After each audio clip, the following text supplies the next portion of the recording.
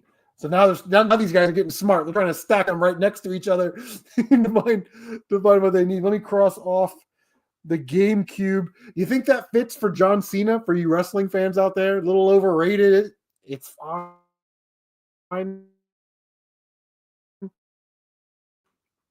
All right, number 17. 17. Number 17 is the original Xbox. Who do you think, which wrestler do you think embodies the original Xbox? Dylan says Ric Flair because he doesn't know when to retire. Ric Flair is on the list for sure, but he is not on. He's not the original Xbox. We'll have some fun with 17 and 18 because these are two really solid consoles. So Nick says Rhea Ripley because she's from Down Under. Everybody likes Rhea Ripley. My daughter likes Rhea Ripley. Mr. Matthews says the Macho Man is on the list. Macho Man Randy Savage. Yeah. As I look into the video scope. Oh, yeah. Freak out, freak out. He's on the list, but he's not number 17. Number 17 is the OG Xbox. And the wrestler that I think encompasses the OG Xbox is a Latino Heat Eddie Guerrero. I can't roll my Eddie Guerrero. I can't do the thing. Eddie Guerrero. It is very consistent. It works hard. It's always reliable. It was ahead of its time, technically superior. It will always be legendary and beloved, and its innovation set the industry standard as we move forward, especially with Xbox when it comes to you guys better bring up the power of your consoles because the Xbox is a very powerful console. And after that, it was like, now we are making PCs that play video games that you can buy for your house that aren't technically PCs. So, yeah, I think Eddie Guerrero, a great champion, always going to be beloved. And I think the original Xbox is also going to be beloved until the end of time. It just, what a great console. Man, you think about if they could have brought that out in the 5th generation and competed against the PlayStation 1 and the Nintendo 64 and like the Sega Saturn. If Xbox could have just been a couple years faster, how would that have changed the landscape of gaming? Same thing with sort of Eddie Guerrero, man. He just way ahead of his time. He was the best wrestler in the world during his time. He would have been the best wrestler in the world today. Eddie freaking Guerrero. Absolutely incredible. All right. Number 18, since Lydia said number 18, is the PlayStation 4. Which wrestler do you think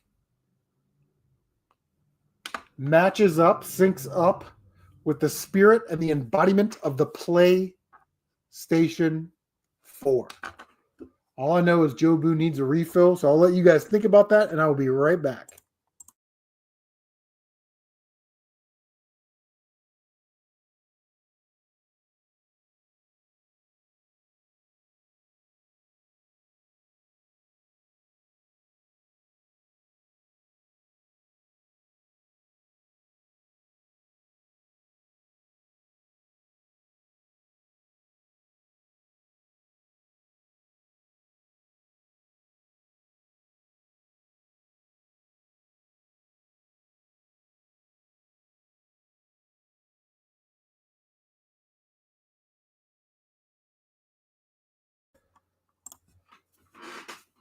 Mr. Matthews says, Stone Cold Steve Austin. What? I'm going to drink me Steve Weiser. Raise some hell. What?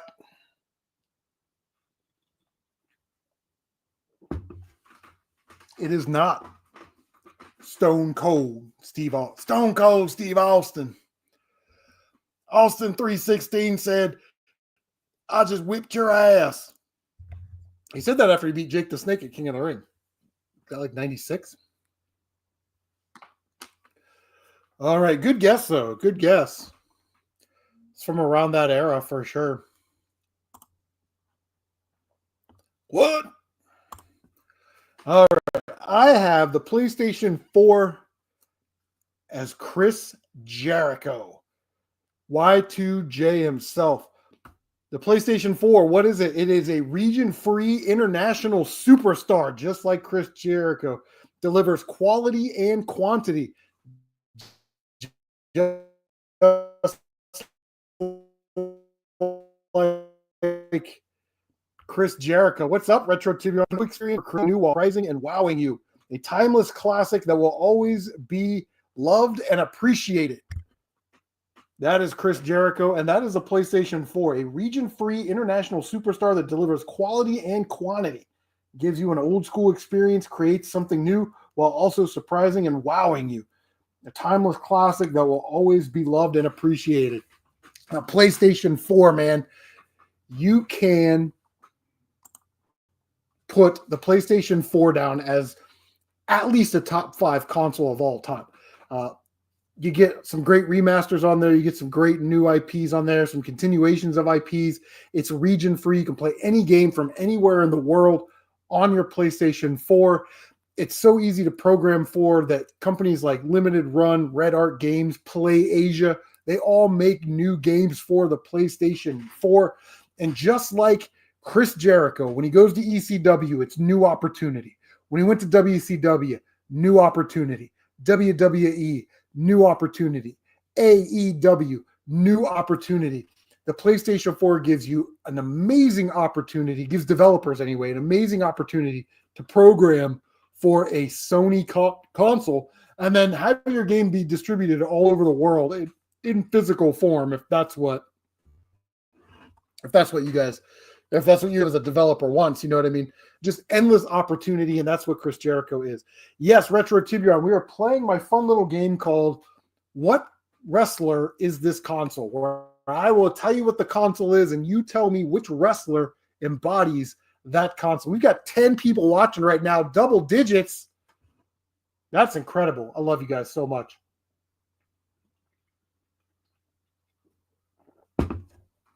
So we got 19 consoles listed. Oh, okay. Wait, where were we gonna go? I thought we had one more before Mr. Matthews. Okay, 17. We did that one. We did Lydia. Lydia said 18, and that was what did we just do? The PlayStation 4. So where are we at now? We're at number 7. This is fun. All right, number 7. Mr. Matthews picked. And number 7 is the PlayStation 2. So which wrestler do you think encompasses the qualities of the PlayStation 2? I'll check this off.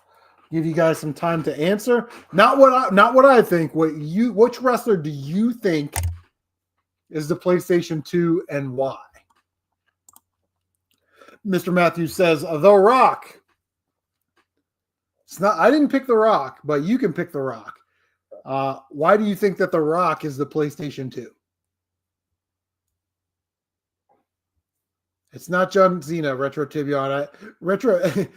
I know you're coming in a little late, but John Cena was the GameCube. Wildly overrated, just okay. Very limited. Because it was, that's actually pretty good.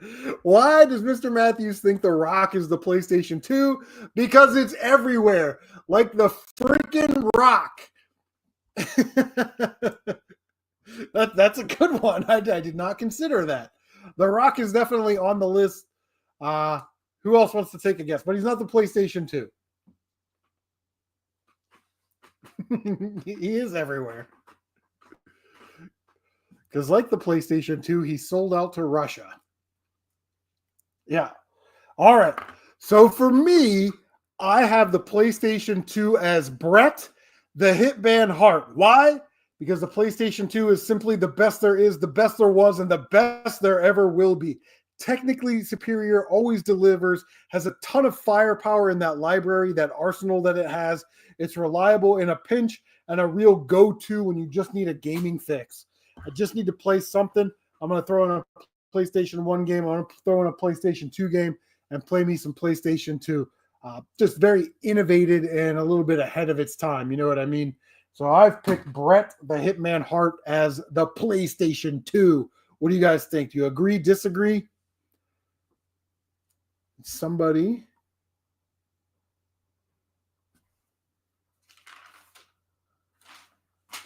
All right, Dylan said 3, so we'll get to the 3 next. Nick said 1, but we already did 1. So that's exciting. The PS2 is the excellence of execution.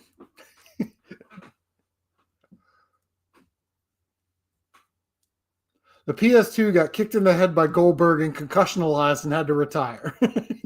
So, which one's up next? Oh, Dylan is up next with. I'll put you on deck. Make things easier. With 3, yeah. So number 3 is the PlayStation 1. Which wrestler do you think is the PlayStation 1? Which wrestler do you think embodies the majesty and the regalness of the PlayStation 1? And while you guys are thinking about that, I will recalibrate the list and I'll just tell you which numbers we have left because 5, 9, 10, 11, 12, 13, 14, 15, 16, and 19. Yeah. He's a Goldberg. Goldberg. We got 5. Let me write this down. We got number 5. 9, 10, 11, 12. 13, 14, 15, 16.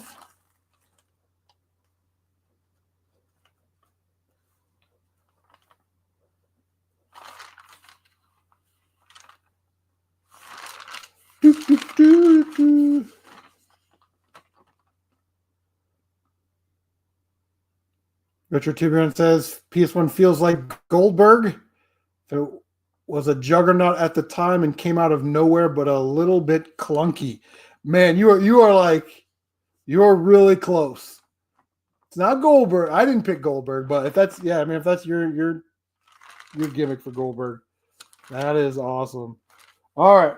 So for number 3, which Dylan picked, number 3, I picked Stone Cold Steve Austin. And here is my reasoning. The PS1 is like Stone Cold Steve Austin because it is influential. It was new, it was fresh, and it just sort of like came out of nowhere. Like, where in the hell is this thing coming from? A pivotal role in the video game industry. Just like Steve Austin changed the entire landscape of wrestling, the Sony PlayStation absolutely changed the landscape of what video games could be. And as Stone Cold Steve Austin was a catalyst for what wrestling has come now, we got your anti-heroes, you're cutting these promos, and everybody wears black and has a goatee. Hey, Mr. Matthews said Stone Cold Steve Austin. Stone Cold Steve Austin. Stone Cold. But it was just like a catalyst for a change in the wrestling business. We went from sort of this gimmick era in wrestling to the era that we're sort of in now. Like, we went from the gimmick era to like the attitude era, ruthless aggression era, all that stuff. And all that was because of Stone Cold Steve Austin. But Mr. Matthews, if you guessed Stone Cold Steve Austin, you are correct, my buddy. Retro Tibion says, damn, wrong bald wrestler. All right, so we got 1. We already did 1. 2, 3, 4, 5, 6, 7, 8, 9, 10, 11, 12, 13, 14, 15, 16, and 19. Yeah. All right, so Dylan, we got 1. We already did 1. 2, 3, 4, 5, 6, 7, 8, 9, 10, 11, 12, 13, 14, 15, 16, and 19. Nick's going to the back of the list.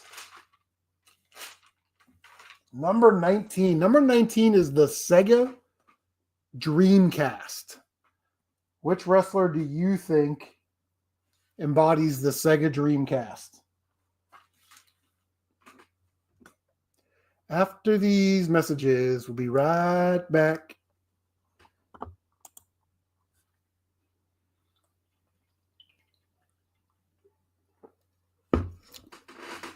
See how I build that pause in so I can drink and clear my throat. We have a little bit of dead air, which we don't want to have, but we eventually have it. So, yeah, number 19. Number 19, the Sega Dreamcast. I think people like the Sega Dreamcast.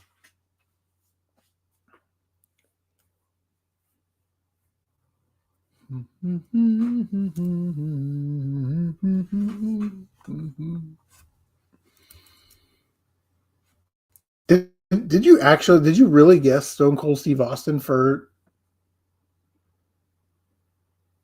No, you didn't. You said The Rock because it's everywhere.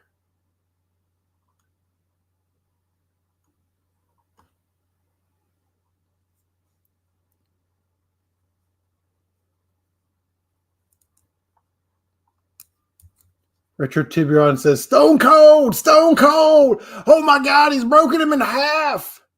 Demolition Doom? What?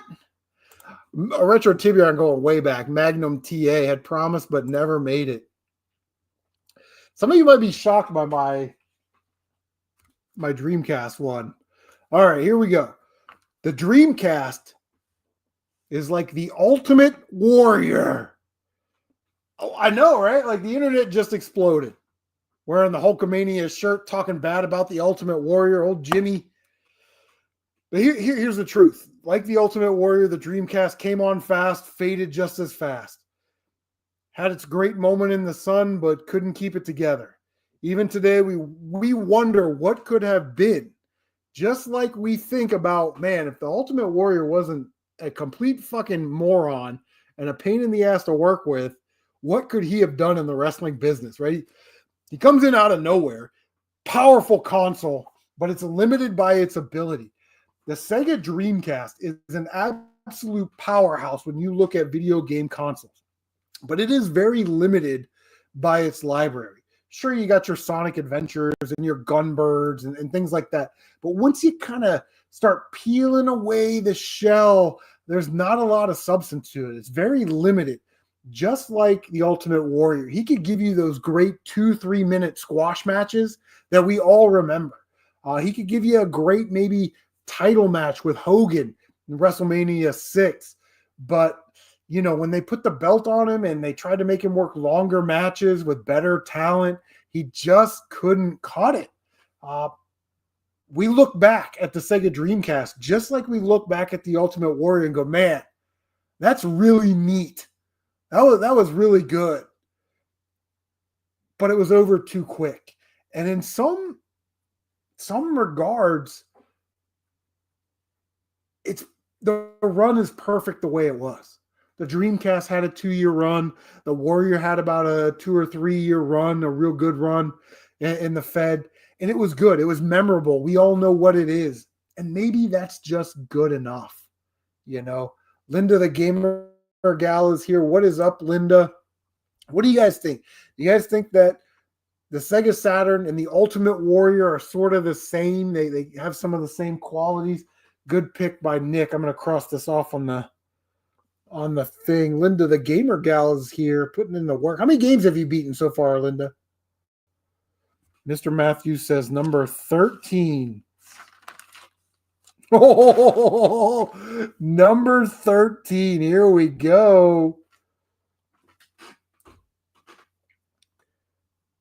Okay. Number 13 is the Super Nintendo Entertainment System. What wrestler do you think embodies the Super Nintendo Entertainment System? Yeah, that's right. Retro Tiburon. I was showing you right there. The controller configuration on the Dreamcast was as confusing as a it's a Warrior promo. You remember the Ultimate Warriors promos, man? He's like, Hulk Hogan as the jet fighter falls to the ground. Oh, he's like, what are you doing, man? The guy's coked out of his mind. You know what I mean? So it's crazy. The number 13 is the Super Nintendo. I like this. This is fun. Mr. Matthews says The Rock this time. Tylord says Rick Martel embodied the Sega Genesis wrestling games. I don't know about that. So what do you guys think the Super Nintendo matches up with which wrestler's persona? What do you think? You guys think it over? Dylan says Stone Cold. Stone Cold was the PlayStation 1. Stone Cold Steve Austin. What?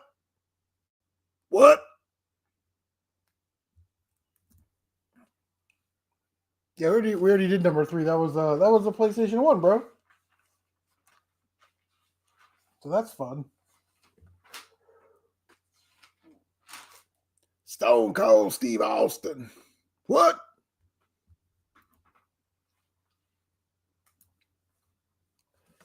All right.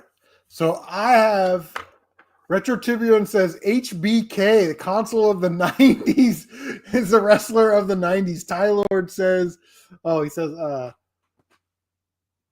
you guys are just guessing on consoles we haven't picked yet. The Super Nintendo is, woo, the 16-time world's heavyweight champion of the world, baby. Styling and profiling. The Super Nintendo is like Ric Flair, baby. Woo! Perhaps the all-around greatest of all time. Excels in every facet of the gaming genre, games genre, controllers, the top loading. It is just excellence. The Super Nintendo demands respect. It commands respect. It gets respect. It has that reverence. And it is absolutely, without a doubt, gaming royalty. And that's why the Super Nintendo and Ric Flair, the Nature Boy, they're going to do it one more time. Woo! I love Ric Flair, man. Ric Flair is like my favorite wrestler of all time. Ric Flair is the best. He's a 60-minute man. Limousine riding, jet flying, kiss stealing, wheeling, dealing, son of a gun. Woo! Doesn't love Ric Flair, man.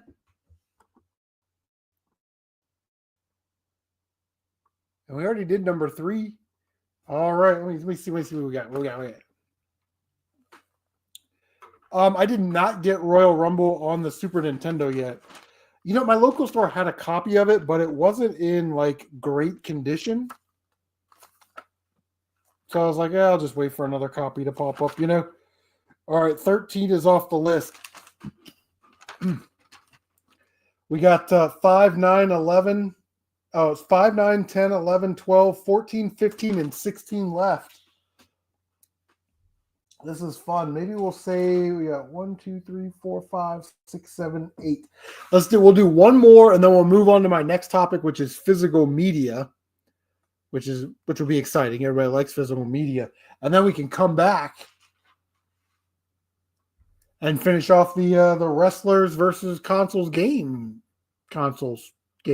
participation audience.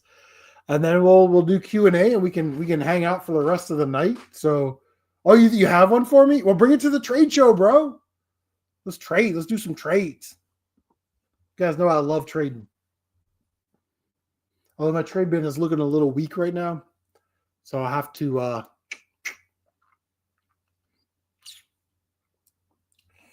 beef that up. Although I know Mr. Matthews is like a Game Boy Color, Game Boy Advance type guy, and he already has Mole Mania. But this year I'm going to bring my Magical Drop on Game Boy Color, Blender Bros, and Car Battler Joe on Game Boy Advance. So if you're interested in any of those, maybe we can start to put something together. Mr. Matthews says number 13. 13, I think we already did 13. 13 was the Super Nintendo. I mean, unless you want to hear me talk about Ric Flair some more. The greatest of all time. The Super Nintendo would have been great in the first console generation against the Atari and Intellivision, all that crap. It was the greatest console of the 16-bit era. And if the Super Nintendo came out today, it would be one of the greatest consoles today. In fact, they keep remaking games and putting games online from the 16-bit era, which shows you how great it actually is. Yeah, Magical Drop, man. What's that, like a $9,000 game? You know, I'll take 8,000 cash. PayPal me. Mr. Matthews says number 9.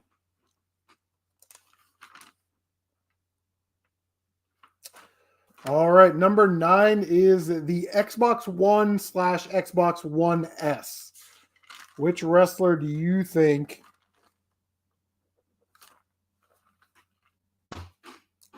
embodies the Xbox One and the Xbox One S? Oh yeah, what were we gonna trade for it? What was your offer gonna be for that magical Game Boy Color gem? Just out of curiosity, because I might accept it. Because I've had it for like, I don't know, 6 years. I've never played it. I mean, I popped it in to, like test it, make sure it works, but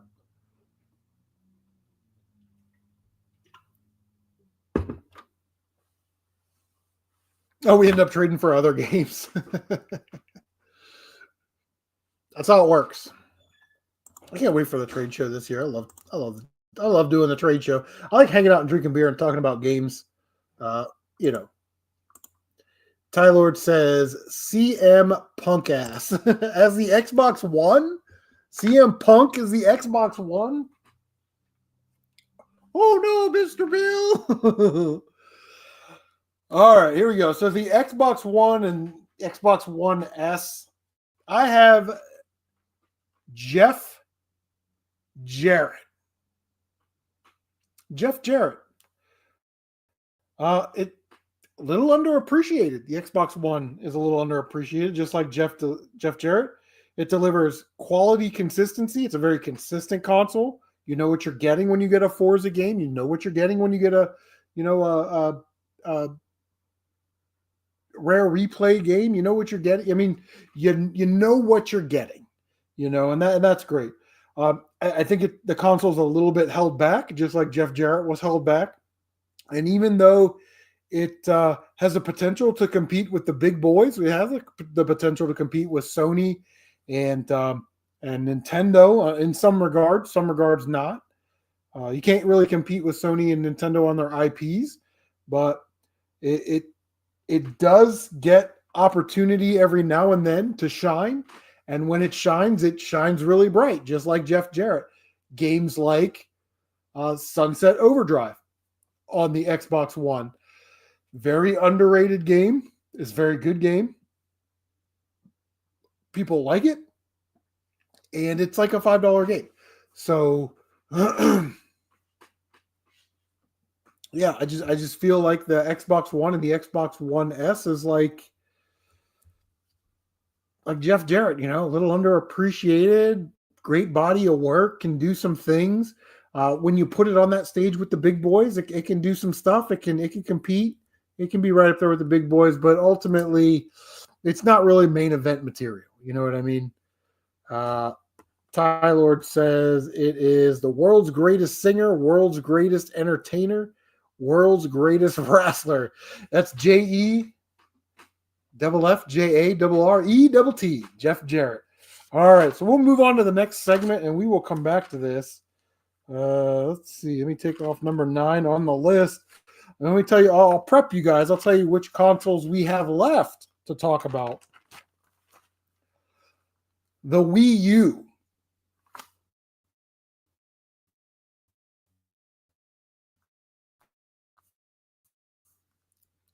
The Nintendo Entertainment System. the Sega Genesis, the Nintendo Switch, and the N64. So we got N64, Switch, Master System, NES, Wii U, and Xbox 360. So let's get it going, man. Showed what's up. All right. So we will move along to our next segment. I'm going to cross this off the list. I have it taped over here so I don't forget. I'm a big forgetterer. I do it all the time. Physical media. I don't know how you guys feel about physical media. I've been buying a little bit more VHS, DVDs. It is Blu-rays. It is garage sale season, so I will be buying a lot more physical media. I caught myself the other day on Netflix. I was looking for something to watch for like 20 minutes. It was fucking annoying. And Disney Plus, Disney Plus knows they got you. You know, you're $13 a month, you're $15 a month. So they don't really need to pump out, you know, seasons of The Mandalorian. They don't really feel the need to add movies all the time. They're going to skate by with Star Wars, Marvel, Nat Geo, and every other thing that they have on there. So, you know, I've started buying a lot of these, like, you know, 10 zombie movies or whatever, you know, and I'll pop that in. I'll work the game room. I'll play something else on the TV and just kind of watch zombie movies or a classic movie like Short Circuit or White Men Can't Jump or something like that. I'll pop that in. Like I am so they're getting to that part, right? Where the gimmick was, remember Netflix, they would mail you the DVD and then you'd put it in the return envelope and mail it back. And then they went all online streaming. And the gimmick was there were not going to be any commercials, no gimmicks. You pay your $14 a month or your $9 a month or whatever it was back then. And you pop open Netflix and you can watch any movie that's on there for free as long as you're paying your subscription. And then it was, well, we're going to start making shows and we're going to raise the price of this. And then we're going to do like, you know, if you want to do like Hulu, you know, where you want to watch a movie, but you don't, now we're going to throw in ads, but if you don't want the ads, you can pay extra to not have the ads. And now it's like they don't have anything on there that I want to watch. I will binge watch Black Mirror in one day. I'll sit here, sort through Lego, get stuff listed on my eBay store, whatever it is, and I'll watch a whole season of Black Mirror, and then I have nothing to watch. So doing a lot more physical media. I know Tylord is a physical media guy. I know Retro Tiburon is a physical media guy, and I think absolutely now, right now, is the time to strike, to go to garage sales, your local flea markets, marketplaces, and get great deals on totes of movies, whether it's Blu-rays or DVDs. I would say VHS, while I do love VHS and Laserdisc, it is not for everybody because it is a degrading material, that VHS tape. So you got to kind of make sure you're getting the best quality items, things that are in great condition, but certainly Blu-rays and DVDs. So I want you guys to sort of sound off. How do you feel about physical media? Is it a waste of money, or is it probably a pretty good investment for it?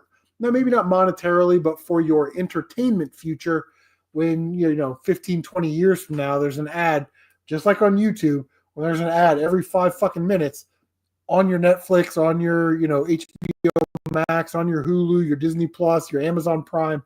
How do you guys feel about physical media, and do you get physical media? Do you buy physical media? What do you buy? Do you do Laserdisc? Do you do VHS, or do you just stick to Blu-rays and DVDs? Mr. Matthews says he loves physical media, but we're starting to phase out physical movies in the Mr. Matthews house. So does that mean you're keeping like the physical TV shows, like, you know, collections? You said movies specifically, so I thought maybe that was a key word.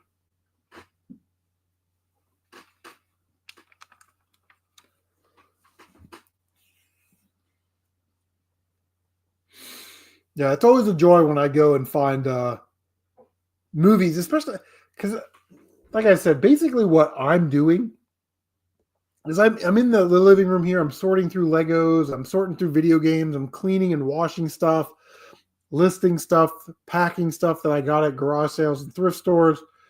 So I like to pop in a movie. Like I have the Lord of the Rings trilogy.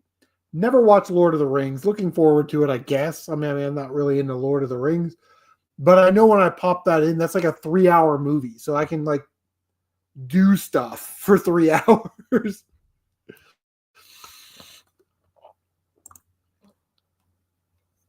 Tyler says he does watch DVDs still, but he collects VHS and Laserdisc. I love collecting VHS and Laserdisc. My local thrift store, I know you guys watch the pickup videos. Why wouldn't you? You guys probably watch the pickup videos at least 3 times each.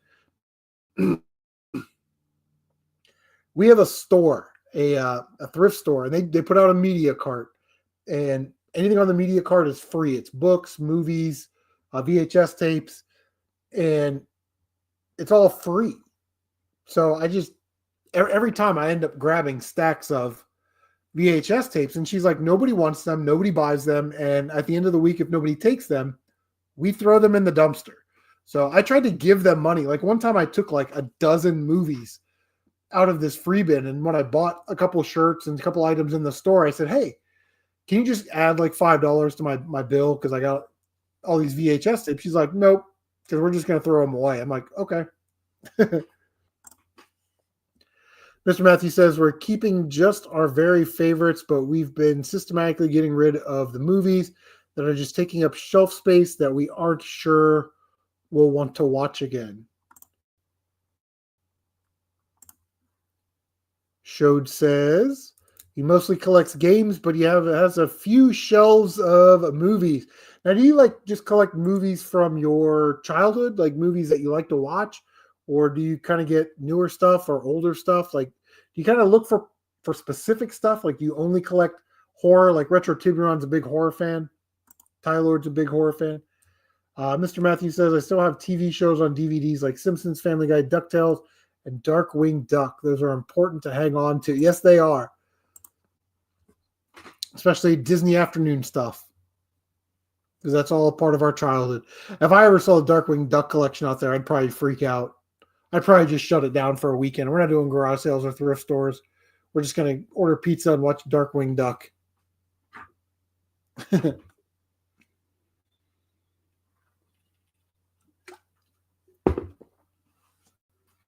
Let's get dangerous.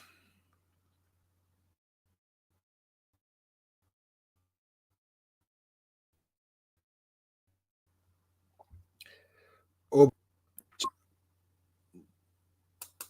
this lady was supposed to message me about some Cabbage Patch Kids, but she never did. Gotta love Facebook Marketplace.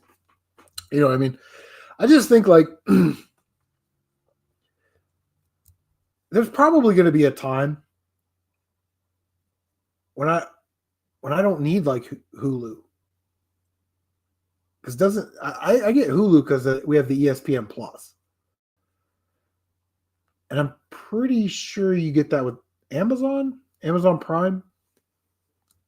But what they're going to do is they're going to bundle all these things together and be like, you get Disney, Hulu, Amazon, Netflix for all of it, $80 a month.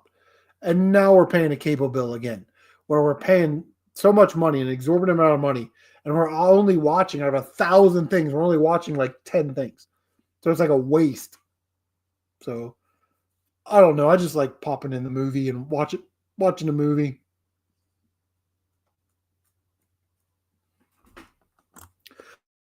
Shode says that his current movie collection has been driven by thrift store pickups, things I had not seen mostly yet.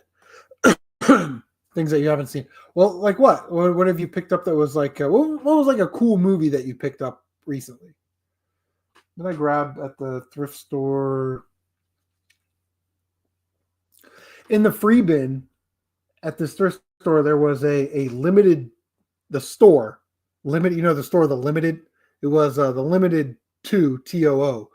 And they made a winter, it's back in the day, man. They would make like a VHS tape, and here's our winter catalog, and they would send it out to subscribers on VHS. Well, I found one of those at the thrift store, and I got it for free, and I listed it on my eBay store for $15. And some lady messaged me, and she just wanted to like double check that it was like the winter version, and she was telling me that a friend of hers when they were kids, she was in that video. So as soon as I gave her the details and everything, she was like, "Oh yeah, she's in that one." So she bought it. So it was so crazy what you can pick up at the thrift store in these bins. I will have a tote of VHS tapes that I just take for free. My friend Tyler was like, "Yeah, grab all those," because I sent him a picture. He's like, he's got a kid. He's like, "Grab all those Veggie Tales and like the Santa Claus movie." So I just like threw them in the bag. It was like, "Here you go." Like I'm not even trying to look these up. So Mr. Matthews says he's also running out of systems to watch movies on. PS4 hasn't played any DVDs I've put in it. I guess it's not compatible with that format. I have to break out the PS3 to watch a DVD. Really? Wow. My wife for Christmas got me the James Bond collection on Blu-ray, but it's the PAL version, and that it plays on my PS4. So I don't know if maybe different versions of the PS4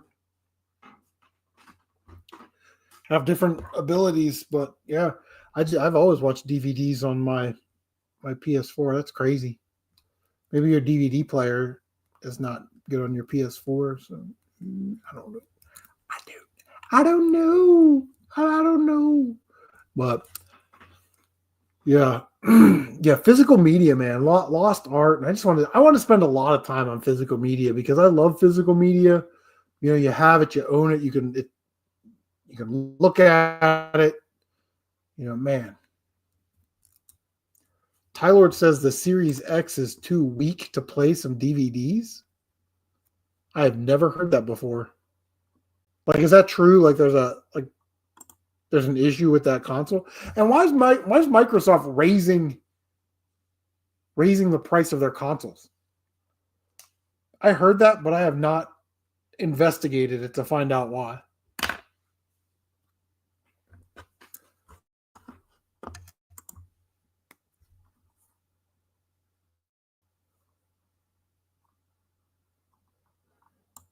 All right, guys, come on. I'm gonna be like a grifting, e-beggar here. But I got like 2 likes on this video. We got 2 likes on the live stream. Let me refresh, decompress, figure out what's going on here. 2 likes? That's some weak shit. Weak shit, guys. I thought you were my friends. Refresh on slow because it's old and it's cracked. Maybe I'll post a pic of it. Let's make a like goal for the video, and if we hit the like goal for the live stream, which I know everybody wants to do, wants to hit goals.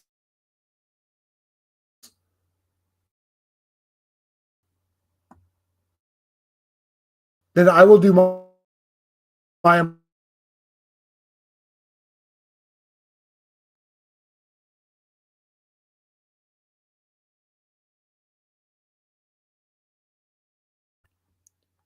right, we got 13 likes. Okay. 13 likes. I will do my impression. Like the video, and I'll do my impression of Kino Casino, which is going to be great. Mr. Matthews said, yeah, my internet is shit. I live in this. It's weird. I live in the city. I don't know how my internet is so fucking dumb. I don't know. Listen, I will go upstairs. When I do my impression, I will go upstairs and I will grab. I'll get in costume. I'll do a little costume for Kino Casino impression. How about that?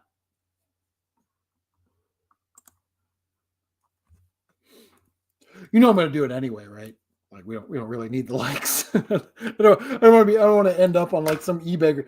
CM Retro Gaming is begging for likes. He's an e-beggar. He's a dirty, filthy e-beggar. Needs to be stopped. Needs to be called out. Shut the fuck up.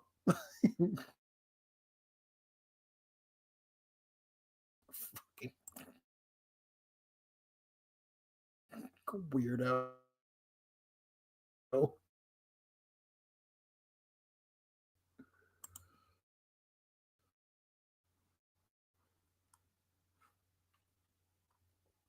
I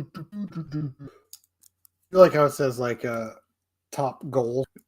Like my easiest Nintendo games video got like 3,000 views in like 2 weeks. I'm like, yeah, I'm not making it. I'm terrible.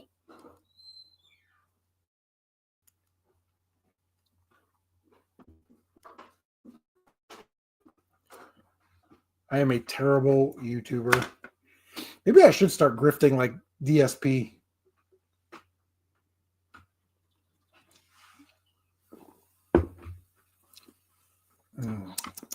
Boosh light. I don't know why my internet sucks so bad. Like I'm looking at it right now, it's got like 1 bar.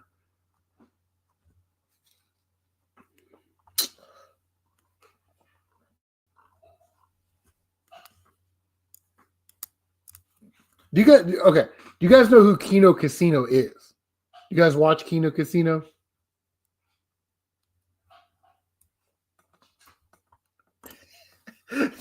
Tylord, you are not wrong, bro. You were not wrong. Do you remember like I don't know, like 6-7 years ago when like the anti e-begging community was real big? You know, you had like Darius Truxton and like Afro Gamer Dude, and there were a couple other people, and they were like all anti e-beggars, you know. And I was like the Afro Gamer Dude. I thought he made good content, you know, with his 50 reasons why I don't like Review Tech USA or 50 reasons why I don't like whatever YouTuber, you know. They call me an e-beggar because at the end of my videos, I said, please like, comment, subscribe, and share. Or you're begging for subscriptions and shares. I'm like, it's free shit. Just click the button, man. Like, it's unbelievable. Yeah, that was the problem with that community is they could never agree on a set of standards of what was actually e-begging and what was not e-begging. I think if you make a book and you show your book, you say, hey, buy my book at, you know, bookbuyer.com. That's not really e-begging. But when you say things like this video is only made by contributions on, you know, Patreon, now you're fucking lying. That's e-begging. Or like Darkside Phil, I swear to God, I got better things to do with my time. I'll shut this stream down if you guys don't start giving me money. That was e-begging. You know what I mean? Asking someone to be like, like, comment, and subscribe, and maybe share on Twitter or something. That is not e-begging. But they could never get their shit together. Retro Rick was the other one. I always enjoyed Retro Rick's videos. And the people that were like the top influencers in that category, the aforementioned Retro Rick or, Afro Gamer Dude, they never really came out and said, guys, listen, these are the standards. If someone says, please like, comment, subscribe, and share, that's not e-begging. If someone's making you feel bad and making you try to give them money, that is fucking e-begging. Like the Game Chasers one night, they're live streaming. Of course, all these guys live stream, a week or two before a big convention is up so they can get all these donations, so they can go to these fucking conventions and live like kings. And, the stream on the Game Chasers is like, this stream's going to end in 2 minutes unless someone donates $2. And then it makes it look like it's coming from like a stream bot or something. Like, they have plausible deniability. Oh, I didn't know that was going to happen. Oh, I didn't know that was in there. Vigigamer. Listen, right here. Boom. Vigigamer. Click on Vigigamer's channel and subscribe. Vigigamer is an OG, man. OG in the YouTube gaming space. Really good dude. We've had a couple conversations like way in the past. I think he went to Torg one year, the Ohio Retro Gamers Convention. And I wanted to connect with him and meet him at the convention. Just never happened. So maybe if he comes down to like Cleveland Gaming Classic or comes down to the Ohio Retro Gamer Convention in Columbus, maybe we can link up, man. Especially if it's over by Delaware, Ohio again, we can go to that Buffalo Wild Wings, my treat, because I want cheese curds and a beer. Yeah, but Vigigamer, man, real good dude, old school. But yeah, and that right there, man. what Tyler is saying, that scumbag CM Retro takes VHS trash from poor children and old ladies. I've been accused of that before. You know, you go to a thrift store and there's fucking, 2 copies of Smash Brothers there for $1 and you buy them both. Oh, you didn't save any for the kids. Like, come on, man, stop it. What kid's saving their allowance money to go buy N64 games at the thrift store? Don't be a dick. Digi Gamer says the real problem is teabagging. I mean, I guess that depends on which circle you're in, broski. Which circle you're in. Teabagging could be a problem or an industry standard. Just kind of depends on where you're at in life. So, yeah, unbelievable. Yeah, that whole the e-begging, anti-e-begging. The one that always got me was like, this video is made possible by your support on Patreon. And I'm thinking, like, you made like a 20-minute video on the history of Super Mario Brothers 3. Did it really take everybody's support on Patreon? Like, if you didn't even start a Patreon, what you're telling me is that video never would have been made. You're a liar, gaming historian. You could have made that video on your fucking weekend. You know what I mean? Nick says the original Microsoft Xbox made Sega Dreamcast failed. You know, I think it's interesting when we talk. I'm going to highlight that comment because there's actually a really good, I don't know what to call it, but some people don't even consider the Sega Dreamcast to be a part of the 6th generation because of the time frame it was out compared to the time frame and the longevity that the other consoles were out.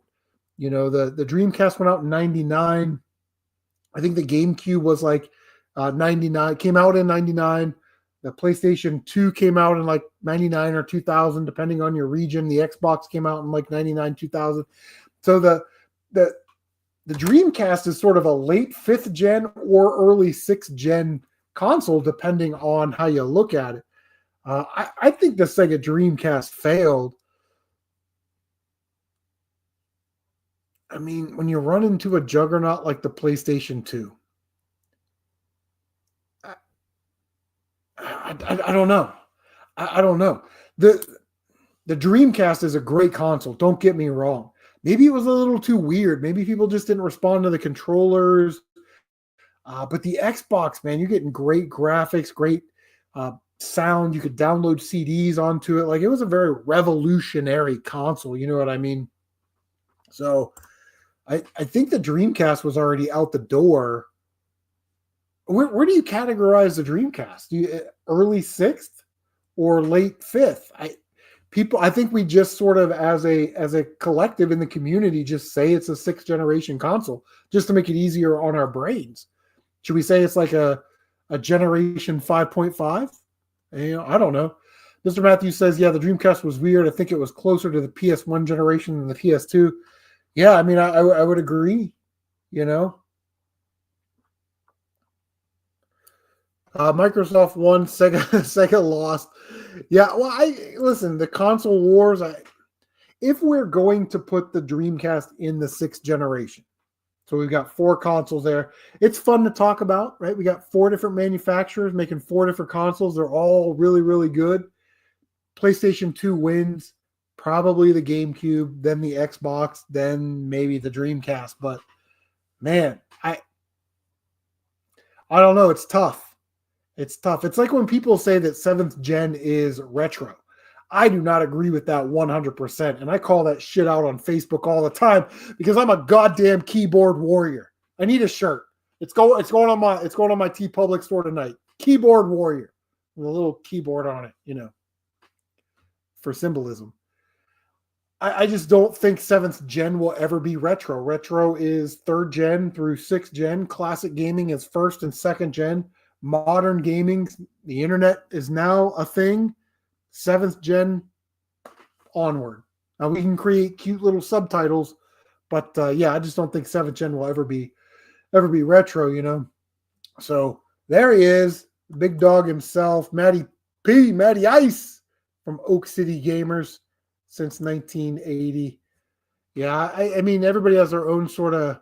I don't like the idea of just because the console's 20 years old, it's now retro. It's not a classic car. It's not a Camaro that 20 years from now it's going to be a historical vehicle and get historic license plates.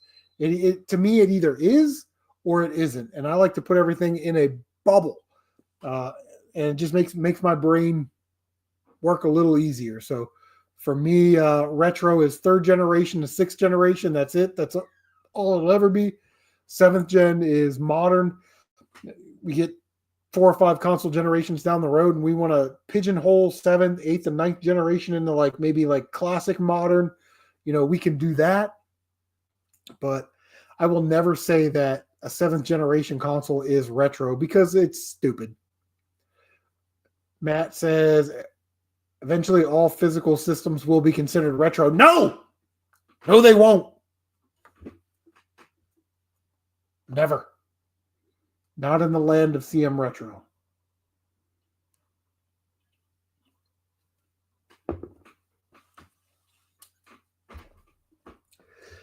The last subtopic that I have on physical media,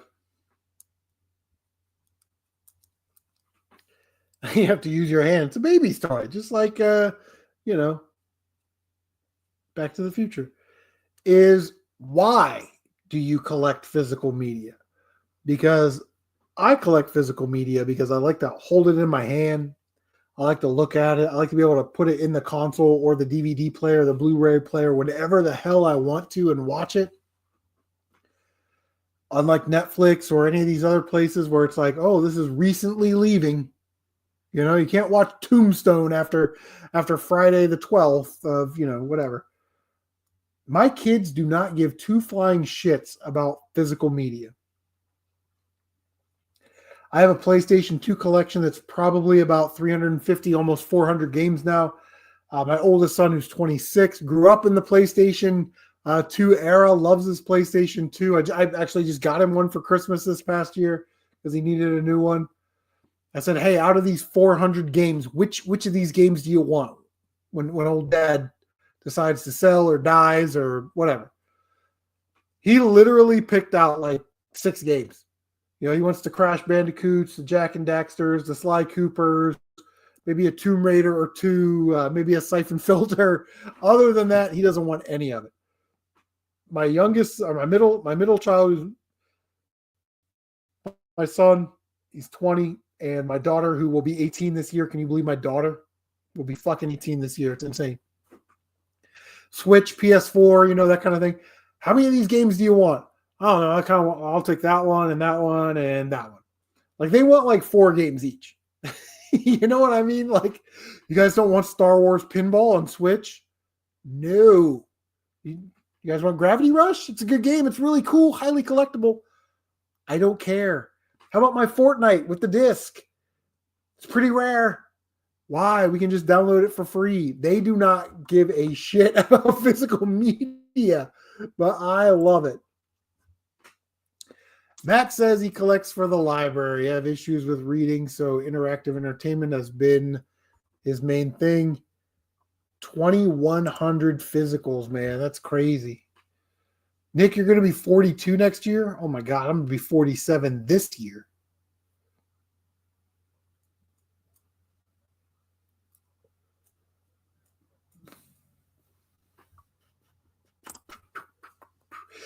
DigiGamer says he wants his own content. Pop it in 30 years from now. None of this digital or game keycard bullcrap. Yeah, my only concern really with the modern stuff, again, 7th generation and on, maybe not 7th gen so much, but with 8th generation and on, when you pop in the game and it goes, there are no more updates, what do you do? Do you play the game as is? When do they stop supporting this stuff? It's unbelievable. When do they take online games offline? They've created a system already where you pop in the game and they say, hey, here's an update. You download the update and it makes the game run worse because they want you to buy the new version of the game, even if it's only $5. But yeah, we're headed towards they're going to control everything and you're going to control nothing. So I like physical media as an option.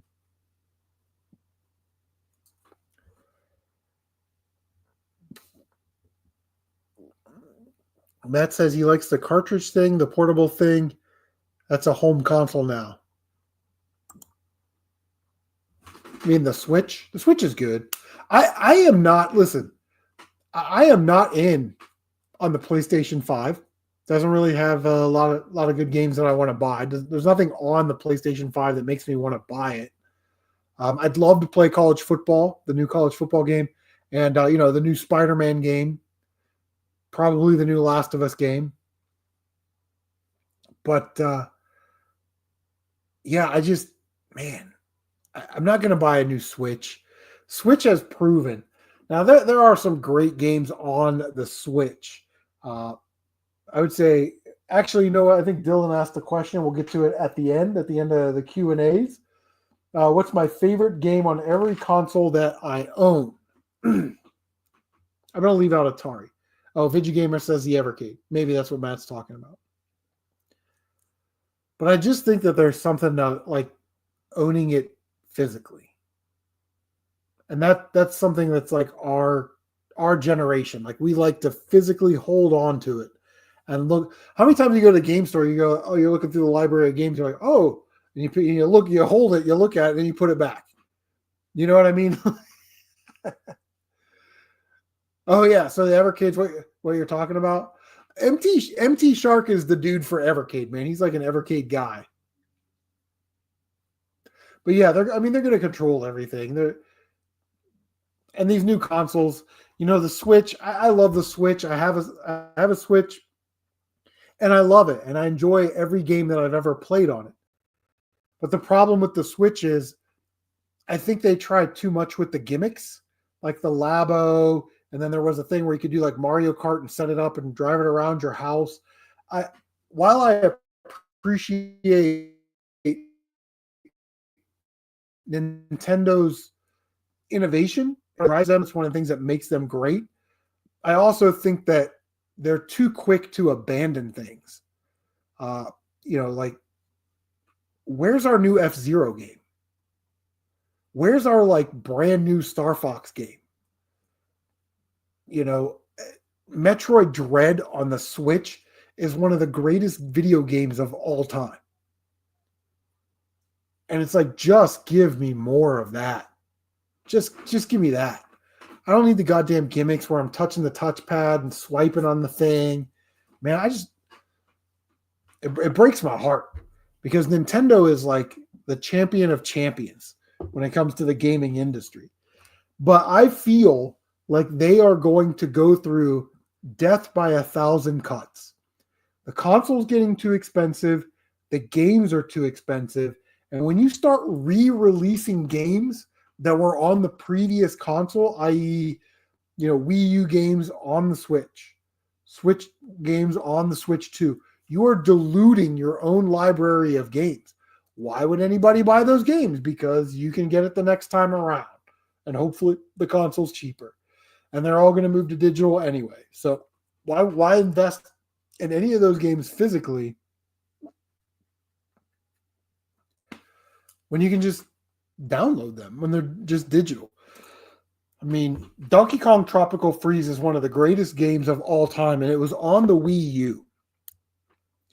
And if they would have made it a Wii U exclusive only, they didn't release it on the Switch, it would go down as probably one of the most coveted common titles of all time. It's a beautiful game. It's creative. It's fun to play. Like it's a perfect 10 out of 10 almost. I'd say probably like a 9 out of 10. It's very, very good.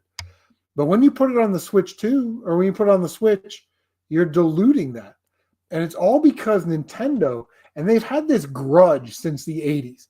They hate any type of secondary market. They hate that their games get rented out in the 80s and 90s. They hate that you can buy their games at a secondhand store. So what they do is they'll re-release a game like Mario 3D World with Bowser's Fury on the Switch, and it's basically the version of Mario 3D World on the Wii U, which is now diluting the Wii U library and maybe driving the price of those games down. so they can sort of cash in. It's their IP. They can do what they want. But at the same time, why do I bother owning a Wii U? I have two of them. So it just, Nintendo drives me nuts. And over time, I know they're the king. I know they got the best IPs, the Marios, the Zeldas, the Metroids, the Pokemons, and they got a lot of money in their war chest. I get it. I understand. But we can't sell consoles like they're selling the Switch 2 and then the Mario Kart version of that, you're getting a digital version of Mario Kart. You're not even getting a physical version of the game. And then you're saying games are $80. Well, we could go through a list of games. Everybody in here, Oak City, Ty Lord, Retro Tibion, Mr. Matthews, everybody that's in here that knows anything about retro games, we could come up with a list of 100 retro video games that are under $80 that are going to be better than that bullshit that they put out on the Switch. Because that's what I need, another Mario Kart game. I've been playing Mario Kart for 30 fucking years. I get it. It's a staple. It's a Nintendo staple. Mario Kart's awesome. But is that what we're rolling out as a launch title? Is that what you're rolling out to get me to buy your console? You know what I mean? And it's not. And that's why I don't buy new consoles. Nick says, Nick, I love Nick. Nick's a good dude, man. He says, calm down, not a huge issue. Get upset about it. It's only because I'm passionate and I care. And it's almost like, it's almost in jest, really.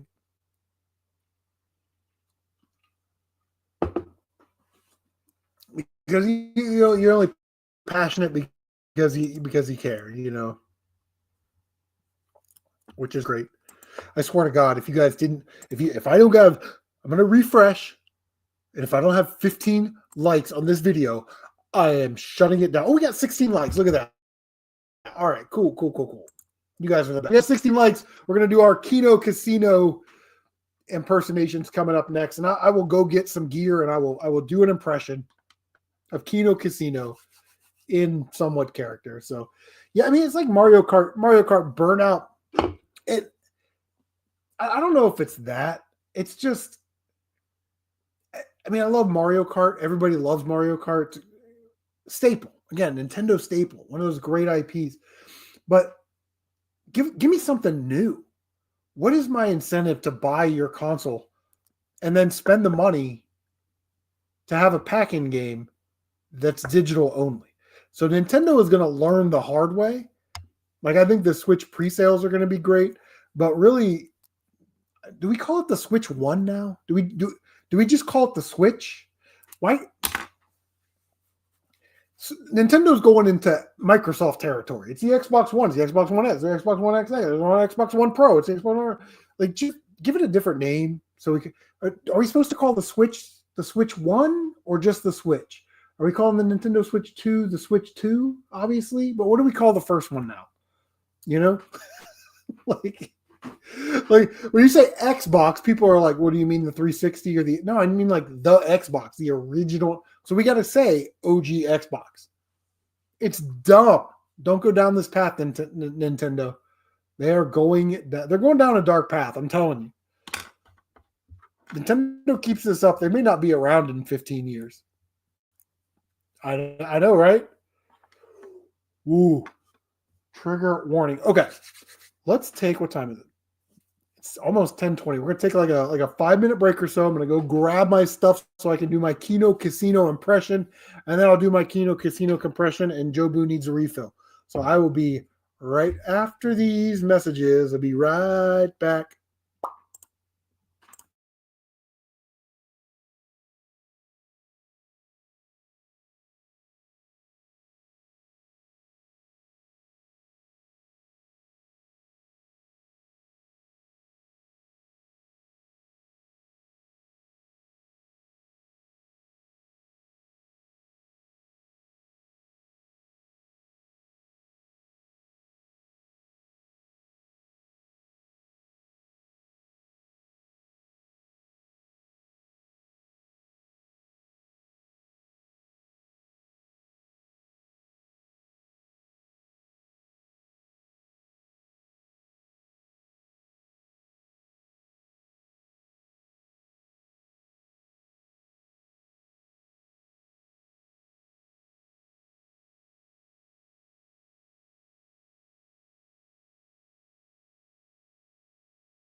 All right.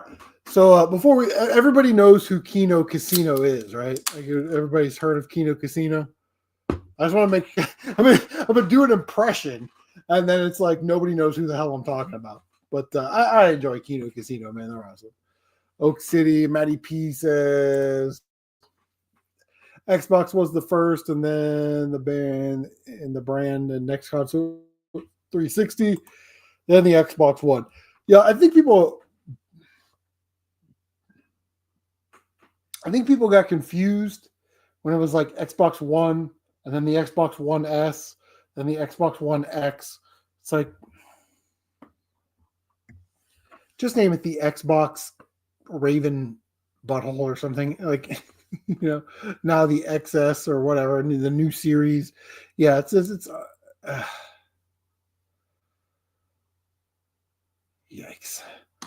We start off with 2 Busch Lights. Now we're going to sip on some Yingling traditional lager. I just want to make sure we all know who Kino Casino is, because if you don't, there's like no context to this. All right, so here we go. Got my Hawaiian shirt. Here we go.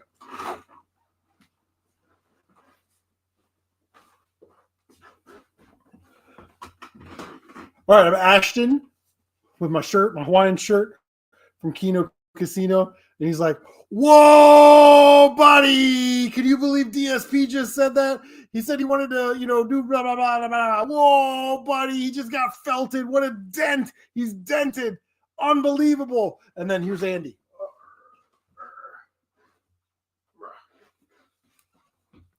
Andy's the other one on Kino Casino. Let me do this. Here's Andy. Andy's got a backward hat, right? He's got beard and everything. He's like, "Oh my God, Ashton, can you believe the Burger King double ranch burger? That's like 2,000 calories. Oh my God." That's my impression of Kino Casino. Love them. Love those guys, man. Good content. And nobody steals Joe Boozer. Whoa, buddy. Nobody steals Joe Boo's rum, man.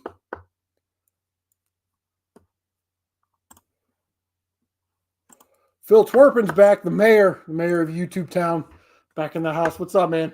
Yeah. Like I said, I don't watch a lot of I don't watch any DSP or Review Tech USA. I don't watch any of those channels. I think they're fucking retarded. But Kino Casino will give you the condensed version with commentary, which is what I like. You know what I mean? So yeah, too funny. Whoa, buddy! I love that shit. That should be a T-shirt. Can we get a "Whoa, buddy" T-shirt? Is that possible? Phil said he did his rounds. All right. So we'll go back. If no one has anything to add to the physical media, we've got some numbers still on the board here for which wrestler is this video game console. We got 5, 10, 11, 12, 14, 15, and 16 to choose from. 5, 10, 11, 12, 14, 15, 16. If somebody pick a number, I'll tell you what the console is, and then we will decide which wrestler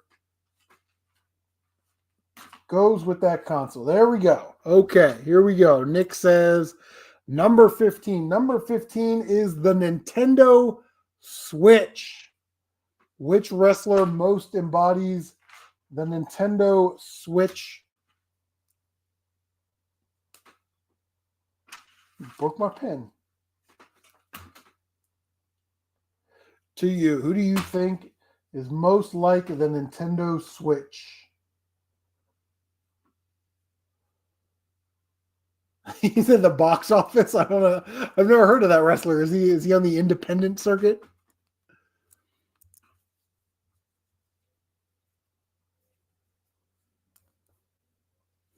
Well, let some people chime in. Look at this. It's out of a box. It's a little Ohio State. It's an off-brand minifigure. I think it's like Creo or something. Oyo DNA. But what's weird is that it's licensed. It's James Laurinaitis, who played linebacker at Ohio State and then got drafted by the Rams, I think. Yeah, it's pretty good. Pretty good player, man. All right. So number 15, I put the Nintendo Switch. What's up, Pete? Pete Namlook? Oh my God, dude, you haven't been here forever. I haven't seen you forever. How you been, bro? Exciting Hour is the best wrestling game. Fight me. I don't know. I've never heard of that. So for the Nintendo Switch, which wrestler matches up with the Nintendo Switch, in my opinion, the most is the Heartbreak Kid, Shawn Michaels. A bona fide main eventer.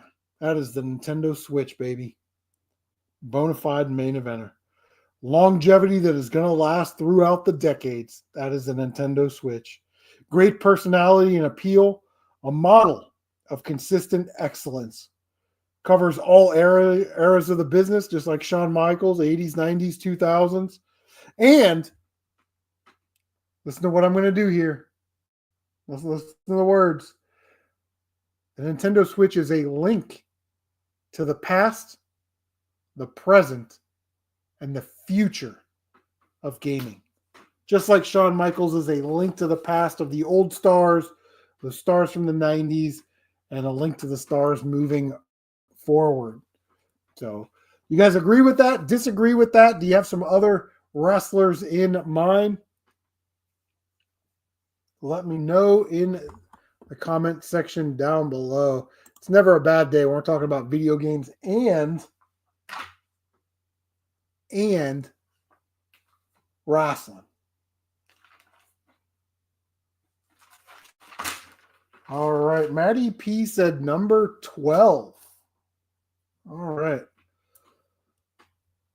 You guys feel good about Shawn Michaels representing the Switch? Maddie P says 12. Number 12 is the Xbox 360. Which wrestler do you think matches up with the Xbox 360? And I will cross that off the list.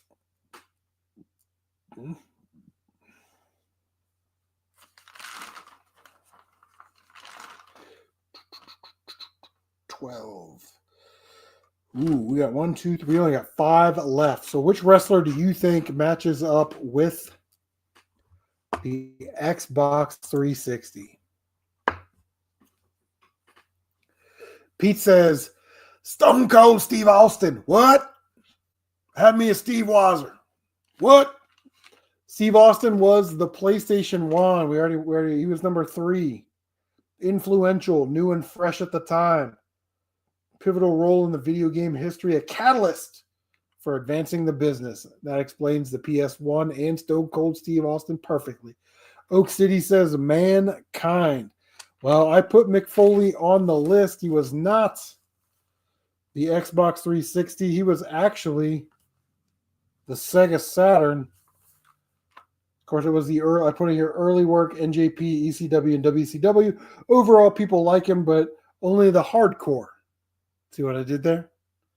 Only the hardcore understand the power of that work, has a very distinct style, and appreciates more and more over time. That's Mick Foley, in my opinion. That's a good guess, Mr. Matthews. Nickelback. It's actually Oasis. I don't know wrestling, but I know music. I'm going to say 360 is Nickelback. Phil Twerpin's guess is Edge. Very fine wrestler. Very good guess. My pick for the Xbox 360. If you somehow with The Rock is cooking. The Rock and the Xbox 360. Boom. Perfect match. Let me tell you why. They both had about a 10-year run. That's pretty interesting. They rejuvenated and revitalized the industry. They were ahead of their time in certain areas. The Xbox with being able to download music, the online play, graphics, just like The Rock with his promos, his entrances, everything. Right? It was a cool console of the seventh generation, just like The Rock was the cool wrestler. The original Xbox and The Rock sort of knew when their time was over and they needed to move on to other things. So they didn't overstay their welcome, which is good, especially in the wrestling business. The Xbox 360 was absolutely electrifying. While the Wii was for children and while the PS3 was $600, the Xbox 360 was the people's choice. Absolutely. The Xbox 360, very awesome. The wrestler that embodies the 360 the most is The Rock, Dwayne Johnson. So you guys feel good about that? Is that a pretty good comparison? Yeah. Just like in Be Cool, The Rock is amazing, and he ain't woman enough to take his man. The way him and Vince Vaughn had chemistry in that movie was so great. So, yeah. This is the Bruce Willis, not actors. Maybe we'll do actors next time.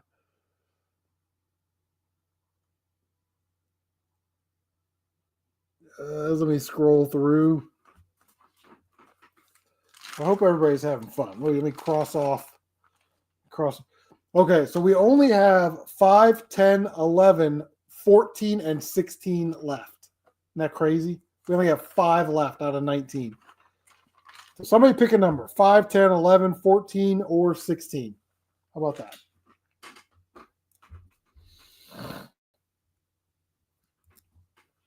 Mr. Matthews says number 11. All right, let me cross this. Number 11 is the Nintendo Entertainment System, the NES. Which wrestler matches up with the NES? And Phil Twerpin's got next. He has number 14. Oh my God. Here we go. This is going to be crazy. Mr. Matthews says Hulk Hogan. Okay. Why do you think it's Hulk Hogan? Pete says the Macho Man Randy Savage. Yeah. Dig it. Oak City says Hulk Hogan. All right. Pete's going deep on the Macho Man. The cream of the crop. Cream always rises to the top. Yeah.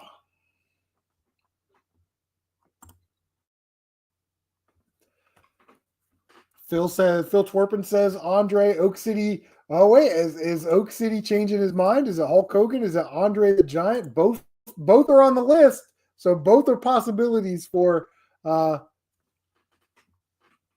NES.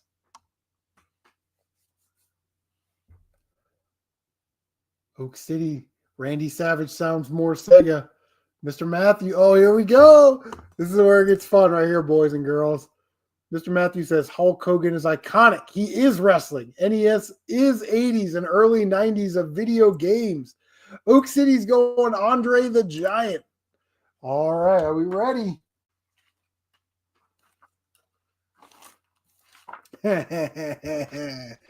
Number 11, the NES is Hulk Hogan. Yeah, baby. The NES and Hulk Hogan are boom. They're intertwined. It is their destiny. Yeah. Hulk Hogan and the NES, worldwide phenomenon, carried the entire business through the 80s, redirected and rejuvenated the industry, had a long run that fizzled out by the end of the 90s. When we are talking about the video game business, when we are talking about the wrestling business, the NES, most iconic, most beloved. Hulk Hogan, most iconic, most beloved. And especially here in America, when we talk about those two industries in a bubble, Hulk Hogan was the dude. Nintendo Entertainment System was the dude. Hulk Hogan had all these great, memorable matches. The NES, great, memorable games. But by today's standard, not as they were great at the time, but they are not as great as, Shawn Michaels, Ric Flair at WrestleMania. Just so iconic, so American, unbelievable. Hulk Hogan, the NES. Which wrestler matches that console? The NES, for sure, man. Gotta love it. We already had 19. We already had 12. We have 5, 10, 14, and 16 left. So we only have 4 left. 5, 10, 14, and 16. Isn't that crazy? Nick says number 16. Number 16 is the Nintendo 64.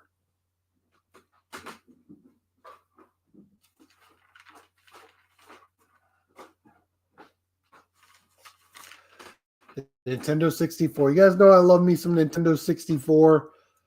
When I was in high school, my girlfriend at the time, my wife now, bought me a Nintendo 64 with Star Fox in the big box, But think about the N64. Think about what it does well. Think about its limitations. And which wrestler is like the Nintendo 64? Too funny.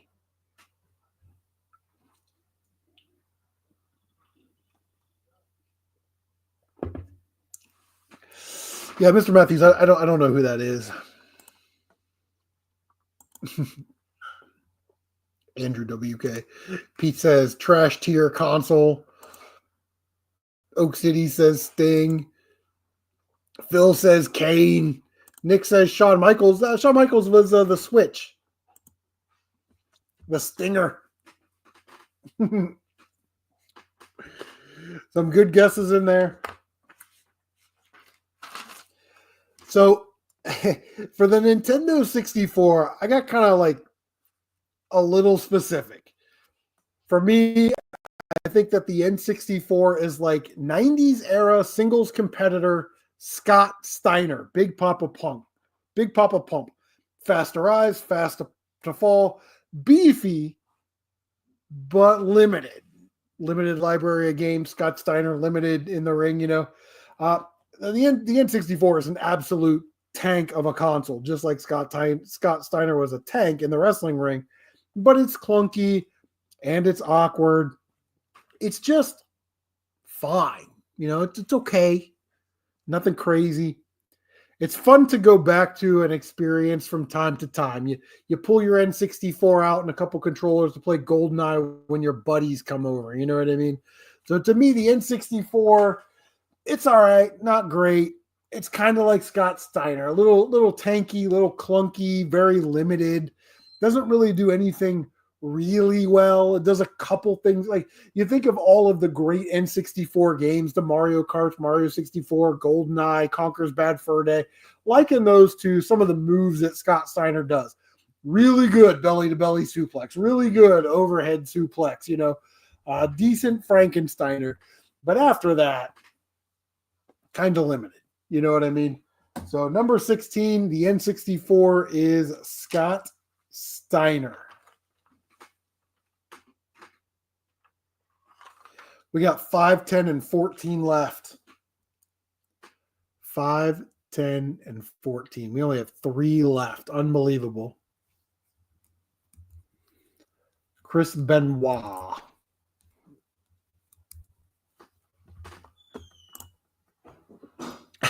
Mr. Matthews says, that was my reasoning for picking Andrew WK. Fun and energetic, but not very deep and kind of dumb. Surf Blues in the house. Phil Twerpen says number 14. Okay, number 14 is the Sega Genesis, baby. Who do you think matches up with the Sega Genesis? Surf Blue wants to know what we're talking about. We're trying to decide which wrestler matches up with which console. Like which wrestler has the same features in the wrestling ring as the console did in the video game industry. Phil Twerpin says 14. Number 14 is the Sega Genesis. Pete, a little late, man. Ric Flair, the Nature Boy, was the Super Nintendo. And I'll read you what I wrote as soon as I find it on the list. Super Nintendo was Ric Flair. Ric Flair, perhaps the all-around greatest of all time, excels at every facet of the game. The way Ric Flair took wrestling to the next level, the SNES did the exact same thing. The Super Nintendo commands respect, and it is very regal. It's very royalty. It's got a lot of royalty to it. Who doesn't love the Super Nintendo? One of the greatest consoles of all time. So we're running low on consoles and we're running low on wrestlers. So eventually, like letter of attrition. Mr. Matthews says Randy Savage. Oak City says Andre the Giant would be Game Boy. Pete just says, damn it. Yeah. All right. So for the Sega Genesis, we have not Raven. Not Raven at all. Raven didn't even make the list. Ooh, yeah. The Macho Man, Randy Savage, and the Sega Genesis, they are bonded. Yeah. Dig it. We all know the Sega Genesis is great. We all know that Randy Savage is great. But unless you really dig deep into that library, you will never know the greatness that is there. You watch some old Randy Savage matches and you're like, man, WrestleMania 3 against Steamboat, that WrestleMania was about Hulk and Andre. But Steamboat and Savage stole the show. You're like, damn, that guy is good. WrestleMania 8 that was Warrior and Savage, man. Just absolutely great. Just like the Sega Genesis library. We'll all say it's great. Sega Genesis is a great console. But unless you dig deep into that library, you will never know how great it is. How awesome it is. I wrote the Genesis and Macho Man, they're unpredictable, wild, a little unorthodox, but they always seem to deliver. Am I wrong?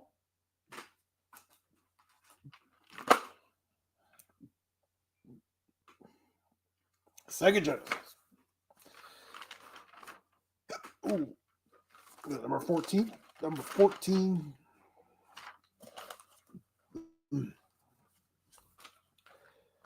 Ooh.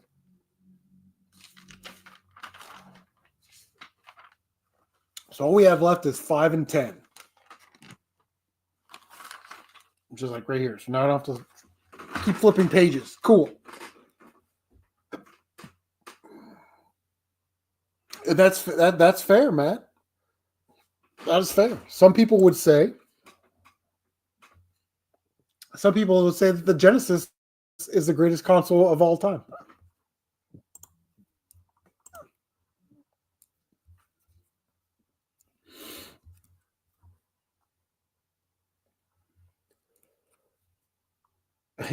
Well, Sega and oh yeah, are synonymous. Of course they are.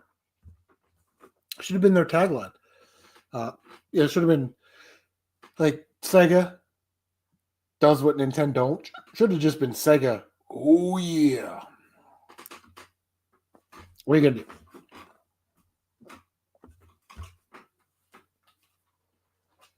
All right, we got. Oh my god, we got 2 left. We got 5 and 10.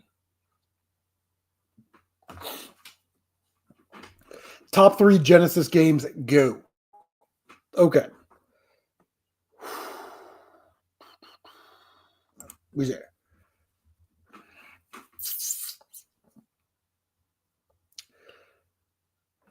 Man, it's tough. It's tough.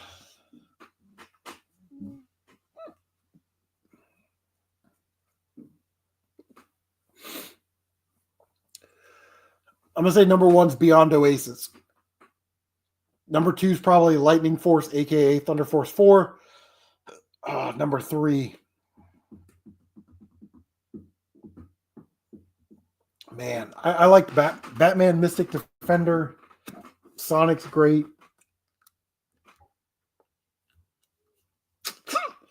Oh no, I can't pick a three. Joe Montana Sports Talk Football.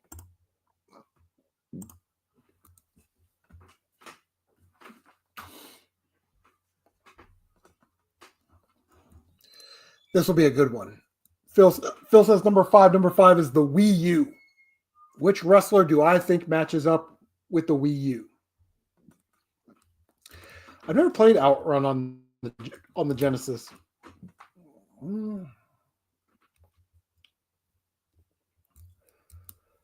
Like I like Mystic Defender on the Genesis.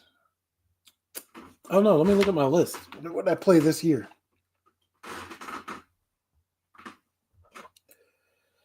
Altered Beast, Mystic Defender, Batman, Val's 3, and Wings of War. I don't know why. I don't know why you would make a. Maybe it was just a sign of the times. But they would take like arcade games, put them on a console, and make them hard as fuck.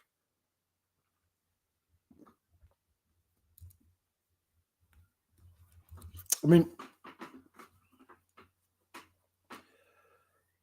you would think that you want people to play your games and beat your games, so then they buy the next game. Wings of War was absolute brutality. It was a war.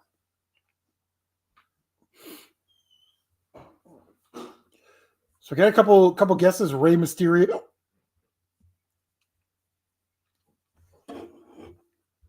No, Ray didn't even make my list.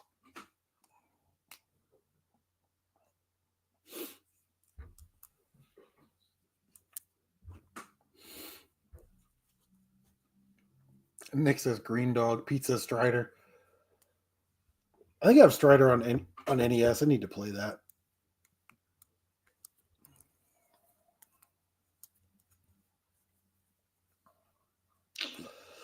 All right. Number 5. Oh, Mr. Matthew says Toe Jam and really? Toe Jam and Earl?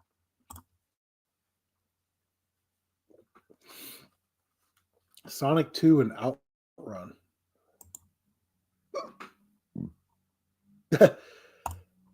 Well, that's encouraging. Thanks, Pete. Appreciate it. All right. So, which wrestler matches up with the Wii U? I put Booker T. Now, very specifically, the WCW and WWF singles Booker T. Not Harlem Heat Booker T. And the reason I put it is he's possibly the most underrated of all time. The Wii U is underrated. Booker T is definitely underrated. He's a 6-time champion. Probably 15-time tag team champion. Won the King of the Ring.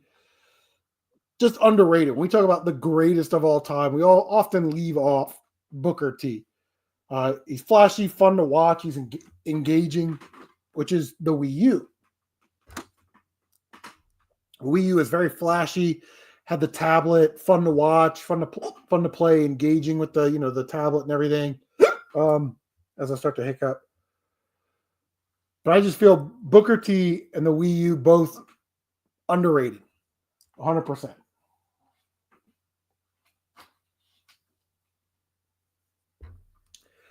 And they're going to be all-time greats. Give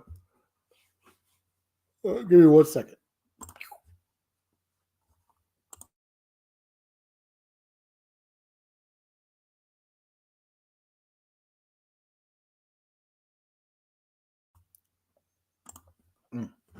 Had to cough. All right.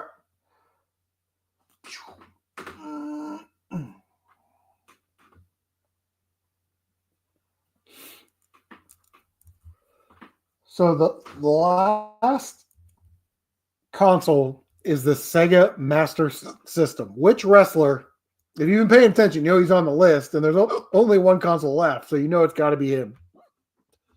It's like the Sega Master System. And it's not Shawn Michaels or Kane.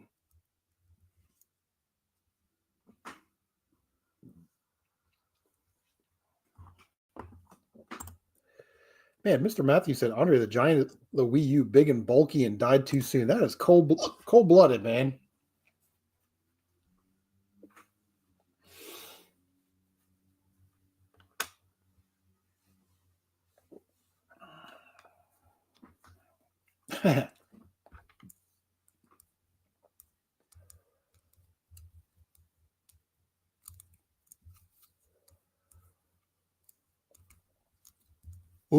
Mr. Matthews says Rowdy Piper. Oak City says Andre the Giant.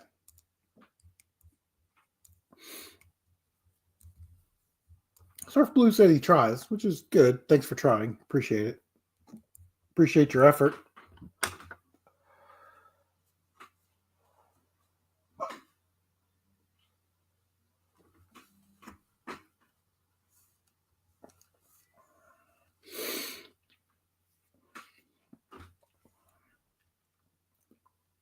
All right. So the Sega Master System, I think it is like Andre the Giant.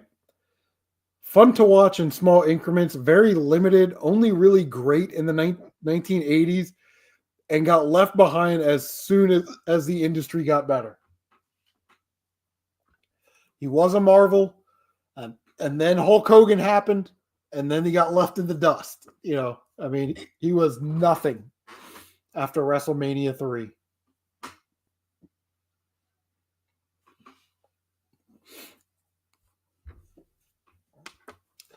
Maddie P wants to know about the Ultimate Warrior, who I had as the Sega Dreamcast. As soon as I find it, I will read it to you.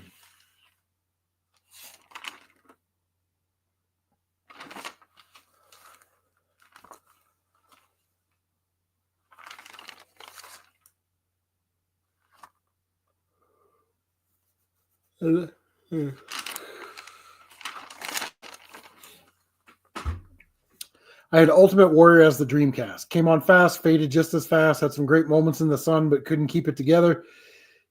Even today, we wonder what could have been. And we wished we had a little bit more. Powerful console that was limited by its ability.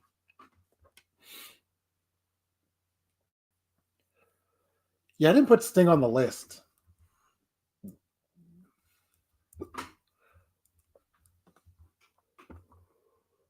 What's up, Revelations? Thanks for stopping by. Good to see you. How you been? I don't think we've gotten together since the Amico stuff. Yeah, I didn't have the Oyo on my list of consoles. Oak City. Yeah. Jaguar and Neo Geo. Yeah. Didn't. I'm not rich. I don't own any of those consoles. I can barely afford Pocket Dogs on the Game Boy Advance. Yeah, good. Just a lot of work, it's garage sale season, so I'm buying a lot and spending a lot of time listing and doing the eBay thing. But yeah, I made some time to live stream tonight. What are you up to?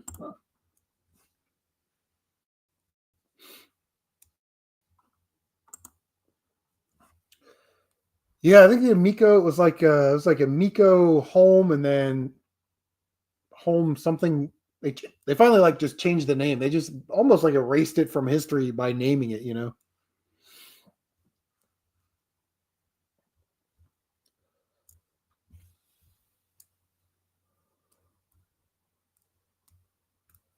Oh, they sold. Who'd they sell it to? Wow, that's interesting.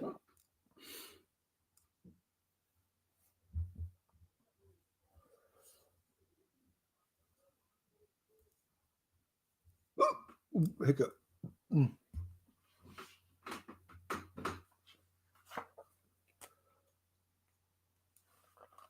Yeah, another company. I thought it's like My Home. Is that what it's called?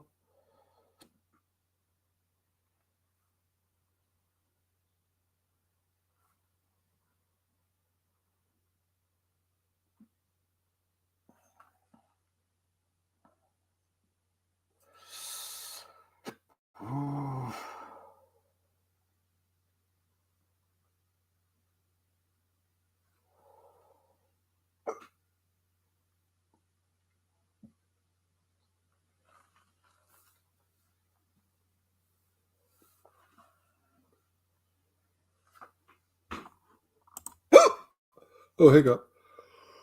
They sold the television to Atari and kept the Amico name, but it's officially dead for for reals. For reals? Yeah, for sure. That kept content creators busy for years.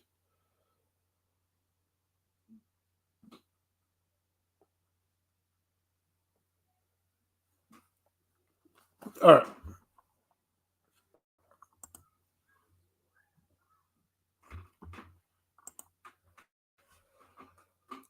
Try to figure out what the point was, though. If they're just gave it up like that. I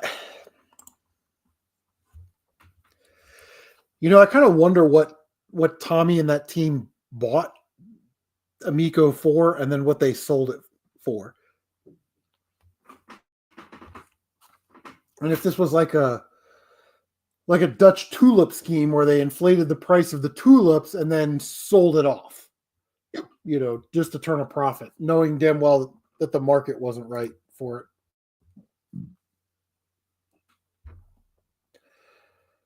All right, so earlier Dylan asked what my favorite game was for every console. I kind of been taking some notes.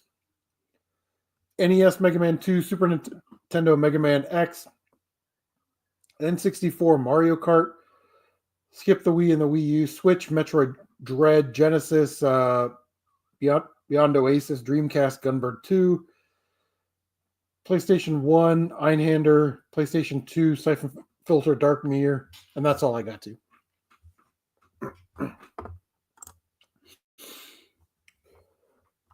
Yeah, it's crazy, man.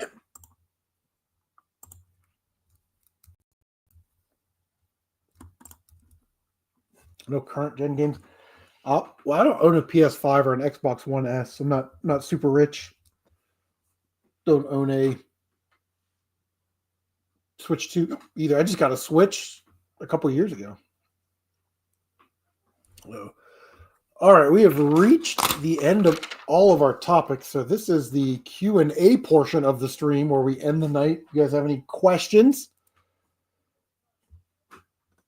I will be happy to answer those. If there are no questions, then we can end the stream and everybody can go about their nights, which is exciting. I have garage sales to go to in the morning. Just we're going for 2.5 hours. But if you guys have any questions, please let me know.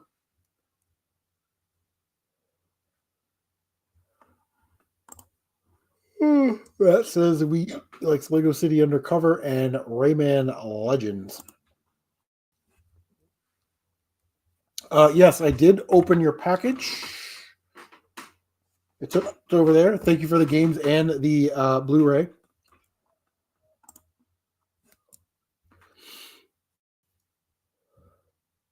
What is the most random system I'm planning to beat a game in 2025? I don't know.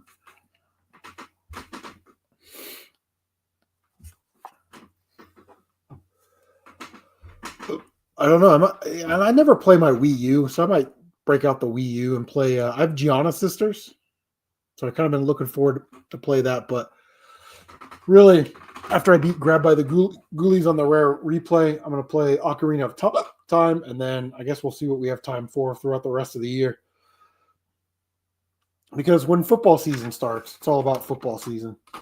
Here's my happy console gamer notes.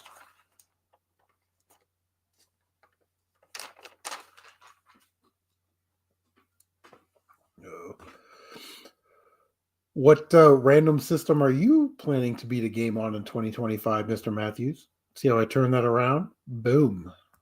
Master of Psychology.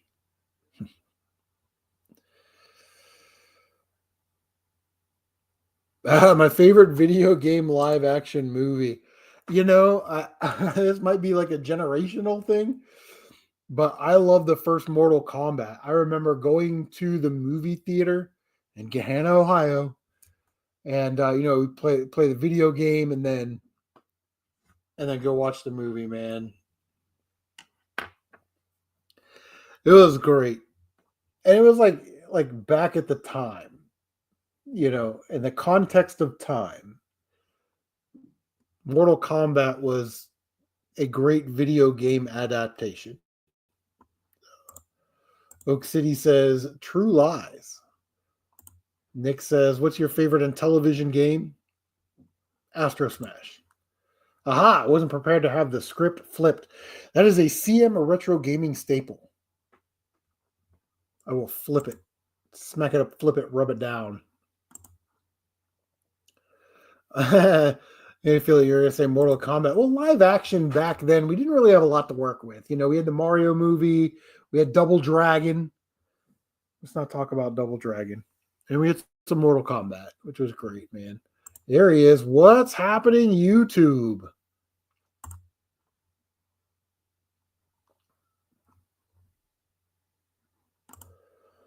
Oh, definitely Mario. I mean, listen, the Mario Brothers movie is not good. It has some connection to the game, but it's like, do better, Nintendo. That is not up to Nintendo standard. Double Dragon was pretty weak.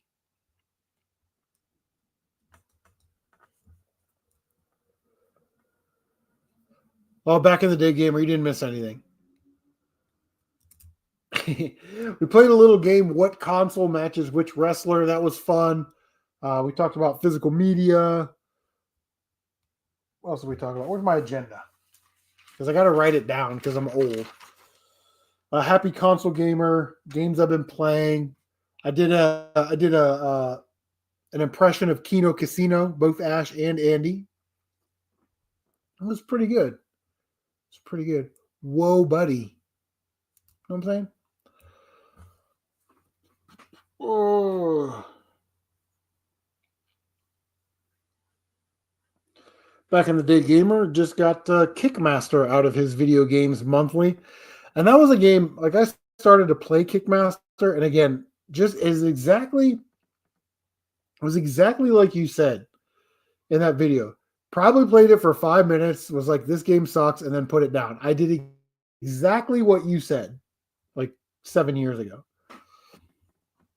Oh, what retro game is worse? Superman 64 or Shaq Fu? Well, oh my God. I'm going to say Superman 64. Because here you have the N64, you have these 3D environments. You could have made a really good Superman game. Shaq Fu is always going to be a 2D fighting game. You know what I mean?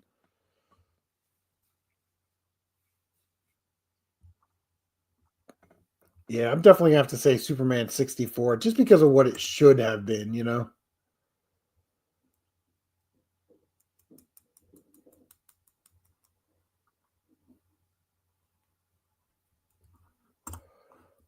Well, thanks, man. I went on a rant about Nintendo, which was probably epic. You could clip it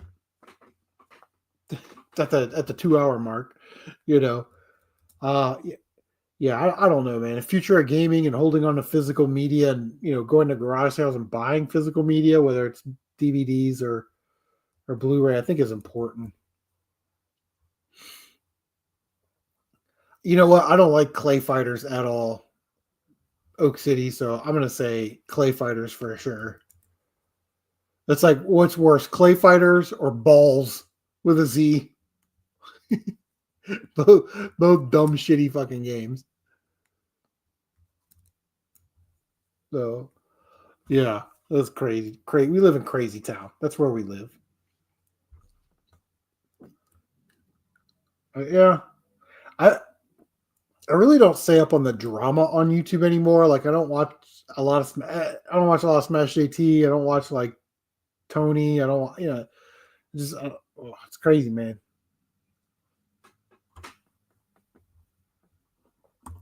Yeah, this was a question that we talked about earlier. How do you feel about new generation consoles getting rid of physical media?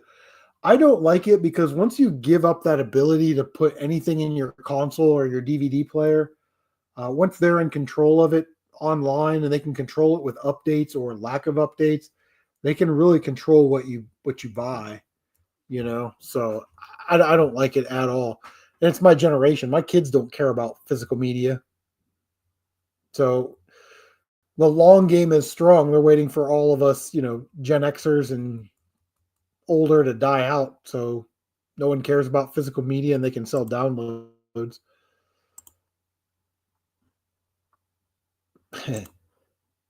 Drama does make money. You know what my problem with the drama is though?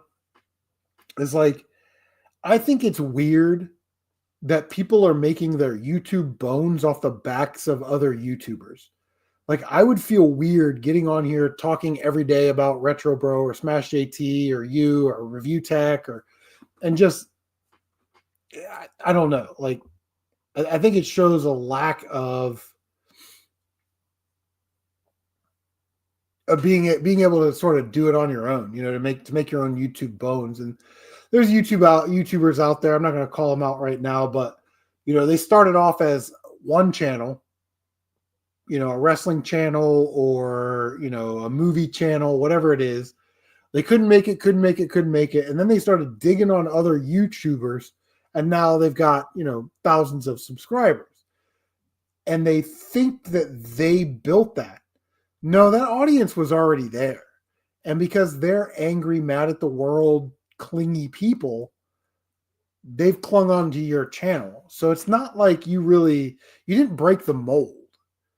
You know what I mean? Like you're just like living off of other people. I don't know. I feel weird about it. Maybe I'm not like explaining it very well, but I don't know.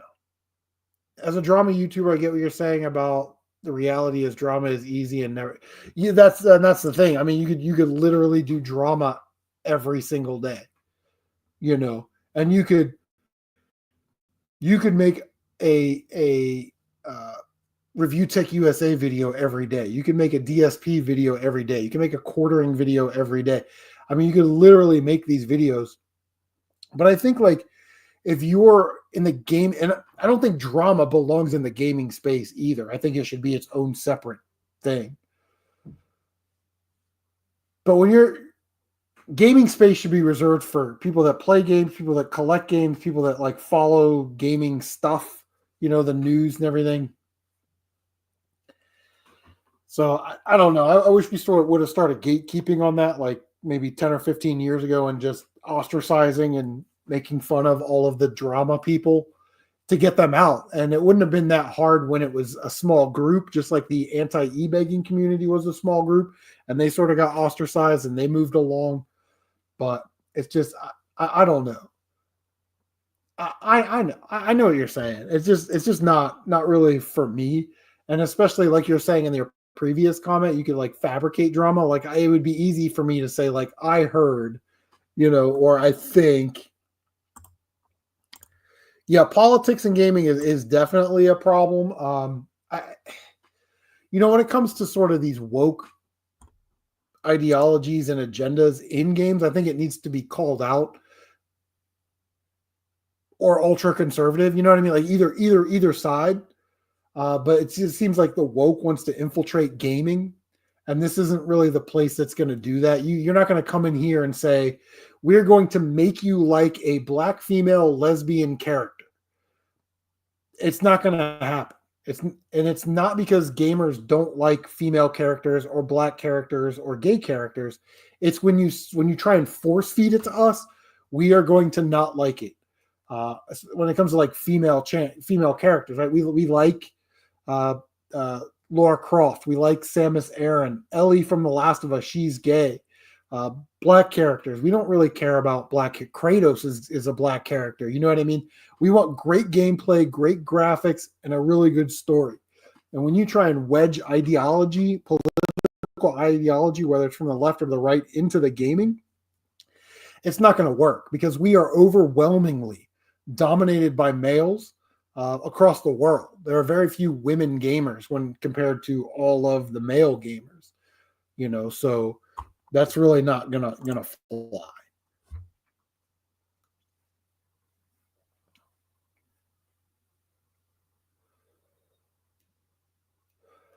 Your biggest issue is the nitpicking. Not only are there gay options in a game, but I'm like, guys, before I had those options too. I just don't pick the gay option. I think it should happen sort of naturally. If you're going to do the gay LGBT politics and the stuff in the game, it needs to kind of come naturally, like it did in The Last of Us. We fell in love with Ellie, and then we found out she was gay, and we're like, it's not a big deal. We love Ellie. Ellie's the best, you know. And when it sort of happens organically like that, I think men are more likely to respond positively instead of just forcing it, down their throat.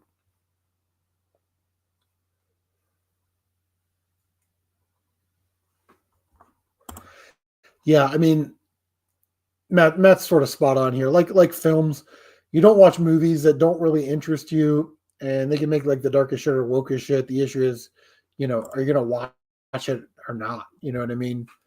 Is it you're not really watching it because you're watching it because you have a general interest in it, or you're playing a game because you have a general interest in it. Even like in The Last of Us 2, Lev was trans, and you're like, well, she's born a female, but she wants to be a male so bad because she wants to be in the warrior class in her little group that they have. So, um,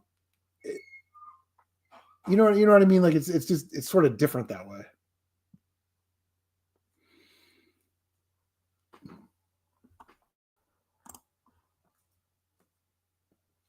With all the games like Mass Effects, you had to do so many quests and talking to romance NPC characters. I've not played Mass Effect. I heard Mass Effect 2 is like the one you want to play.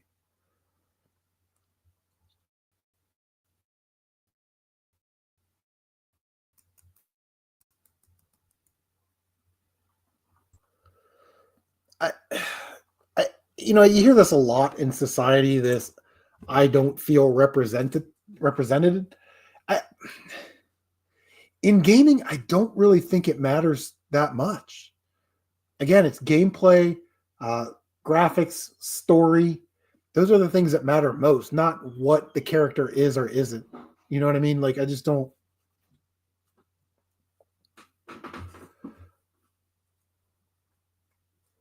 Mass Effect 2 was better. I'm sure. I think I have that on PS2. Was there a collection on PS4? I might have that. I don't know. I just think, like politics probably doesn't have any space in gaming because it's not relevant to what we want to play. You know what I mean?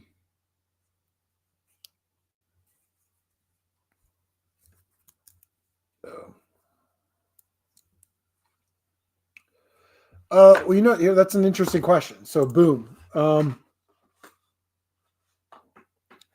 you make a female character? Typically not, but if I have the option, I would say I'm about 50-50 whether I play as the male character or the female character. It just kind of depends. Um, so like a fighting game, I might play as Chun-Li instead of Ryu. But here's a game right here, Scarlet Nexus on the PS4. I think it came out on the Xbox. But apparently this game, there's a choice between a male character and a female character, and they each have about a 15-hour campaign. They're both sort of separate stories. And after you play one, you can play the other one, sort of thing. That unlocks a little bit more of the story. I will start as the female character in this game. And if I like it, then I'll play the other half of the game. You know what I mean? But it just kind of depends. I can't remember the last game where I got a choice between a male and a female character.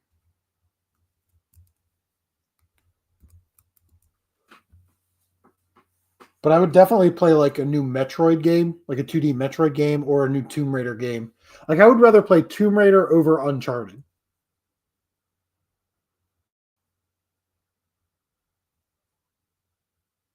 Showed his back.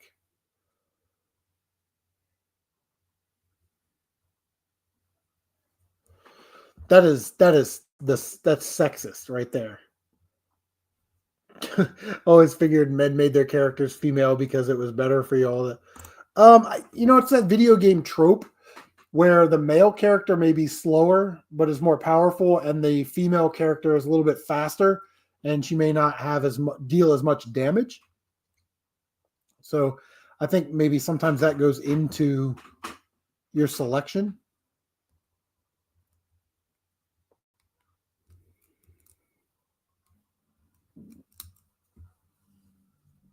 I don't know.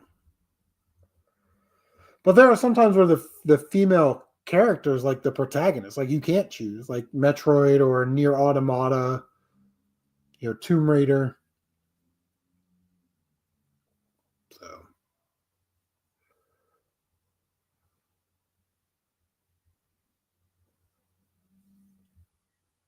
but there is something to be said about like the sexploitation in games, like in Nier Replicant.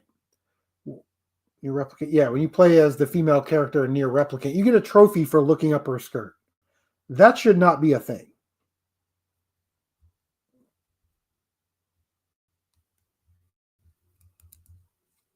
I have not seen the design for Emma Frost in Marvel Rivals. They made her thick. That's hilarious. But you know what I mean? Like you shouldn't get rewarded for looking up a female character's skirt, like with a trophy, which is what they do in Replicant. It's not great, it's not a good look.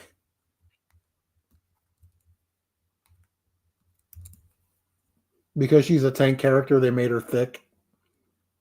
And you spelled it THICCCCC, so she's like thick.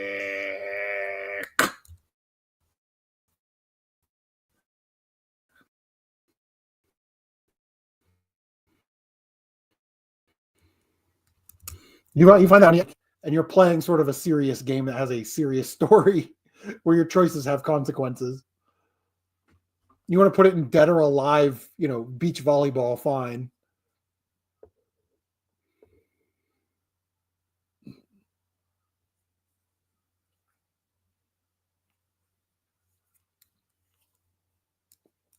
Mm. Yeah, Nier Replicant, Nier, it was remade on the PS4, the Japanese version was, so.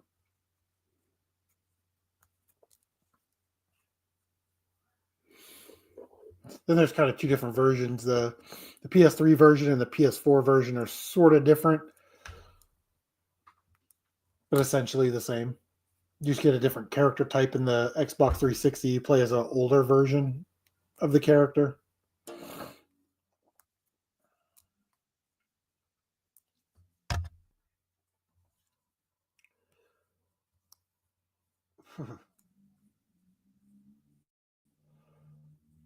Oh yeah. The Japanese are essentially perverts. Yeah, for sure. When I was in Japan in 1998, you could buy they had panty vending machines. You could buy panties out of vending machines. It was a little weird.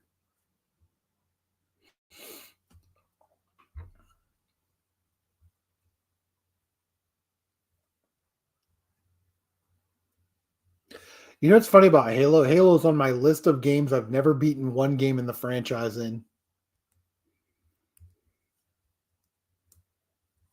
So I might have to bust out the old Xbox, play Halo. I'm not a first person shooter guy though.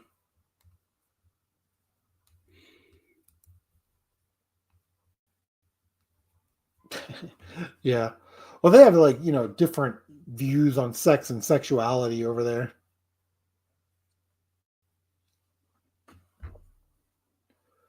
Never beat Halo. I'm just not a first person shooter game guy. Because they move so fast, it kind of gives me a little bit of not vertigo, but motion sickness.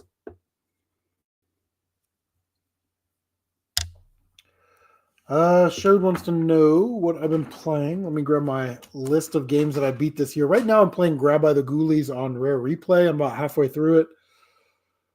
But already this year, I beat Forza Horizon 3, Wizards and Warriors on the NES, Space Shuttle Project on the NES, Tiger Heli on the NES, Super Mario Deluxe, Car Battler Joe, Super Mario Advance 2, Lego Marvel Avengers, Moto GP on the Game Boy Advance, Altered Beast, Mystic Defender, Spider-Man Miles Morales, Super Valus 4, Samurai Jack, Ninja Turtles 4, Huh. I have a pretty interesting take on Ninja Turtles 4.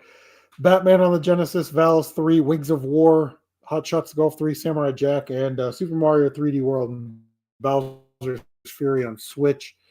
Listen, Ninja Turtles 4, it's on people's lists. It wouldn't be on mine. It wouldn't be a top 15 Super Nintendo game for me at all.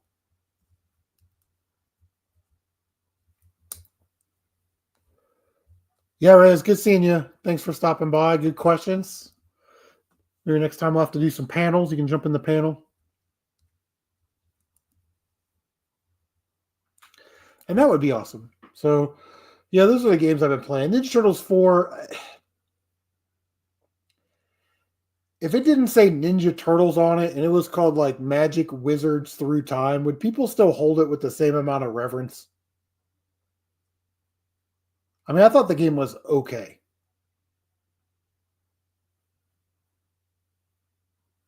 It wouldn't make my top 15 Super Nintendo games of all time list.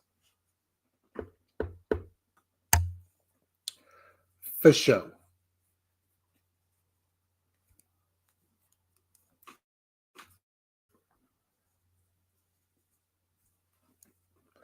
I don't know. All right. Well, if nobody has anything for the good of the order, we've been going for like 3 hours, so we will cut it here and pick it up next time. I don't know. Maybe if I got time, I will live stream some Mega Man tomorrow.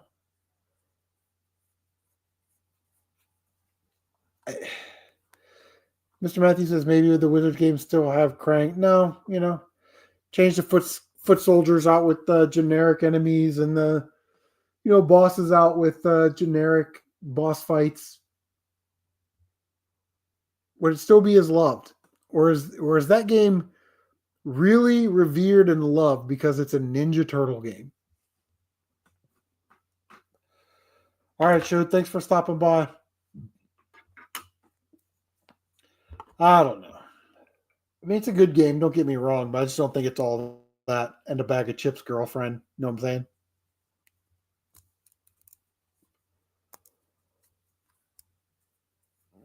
Oak City says the arcade version, yes. The home console version, no.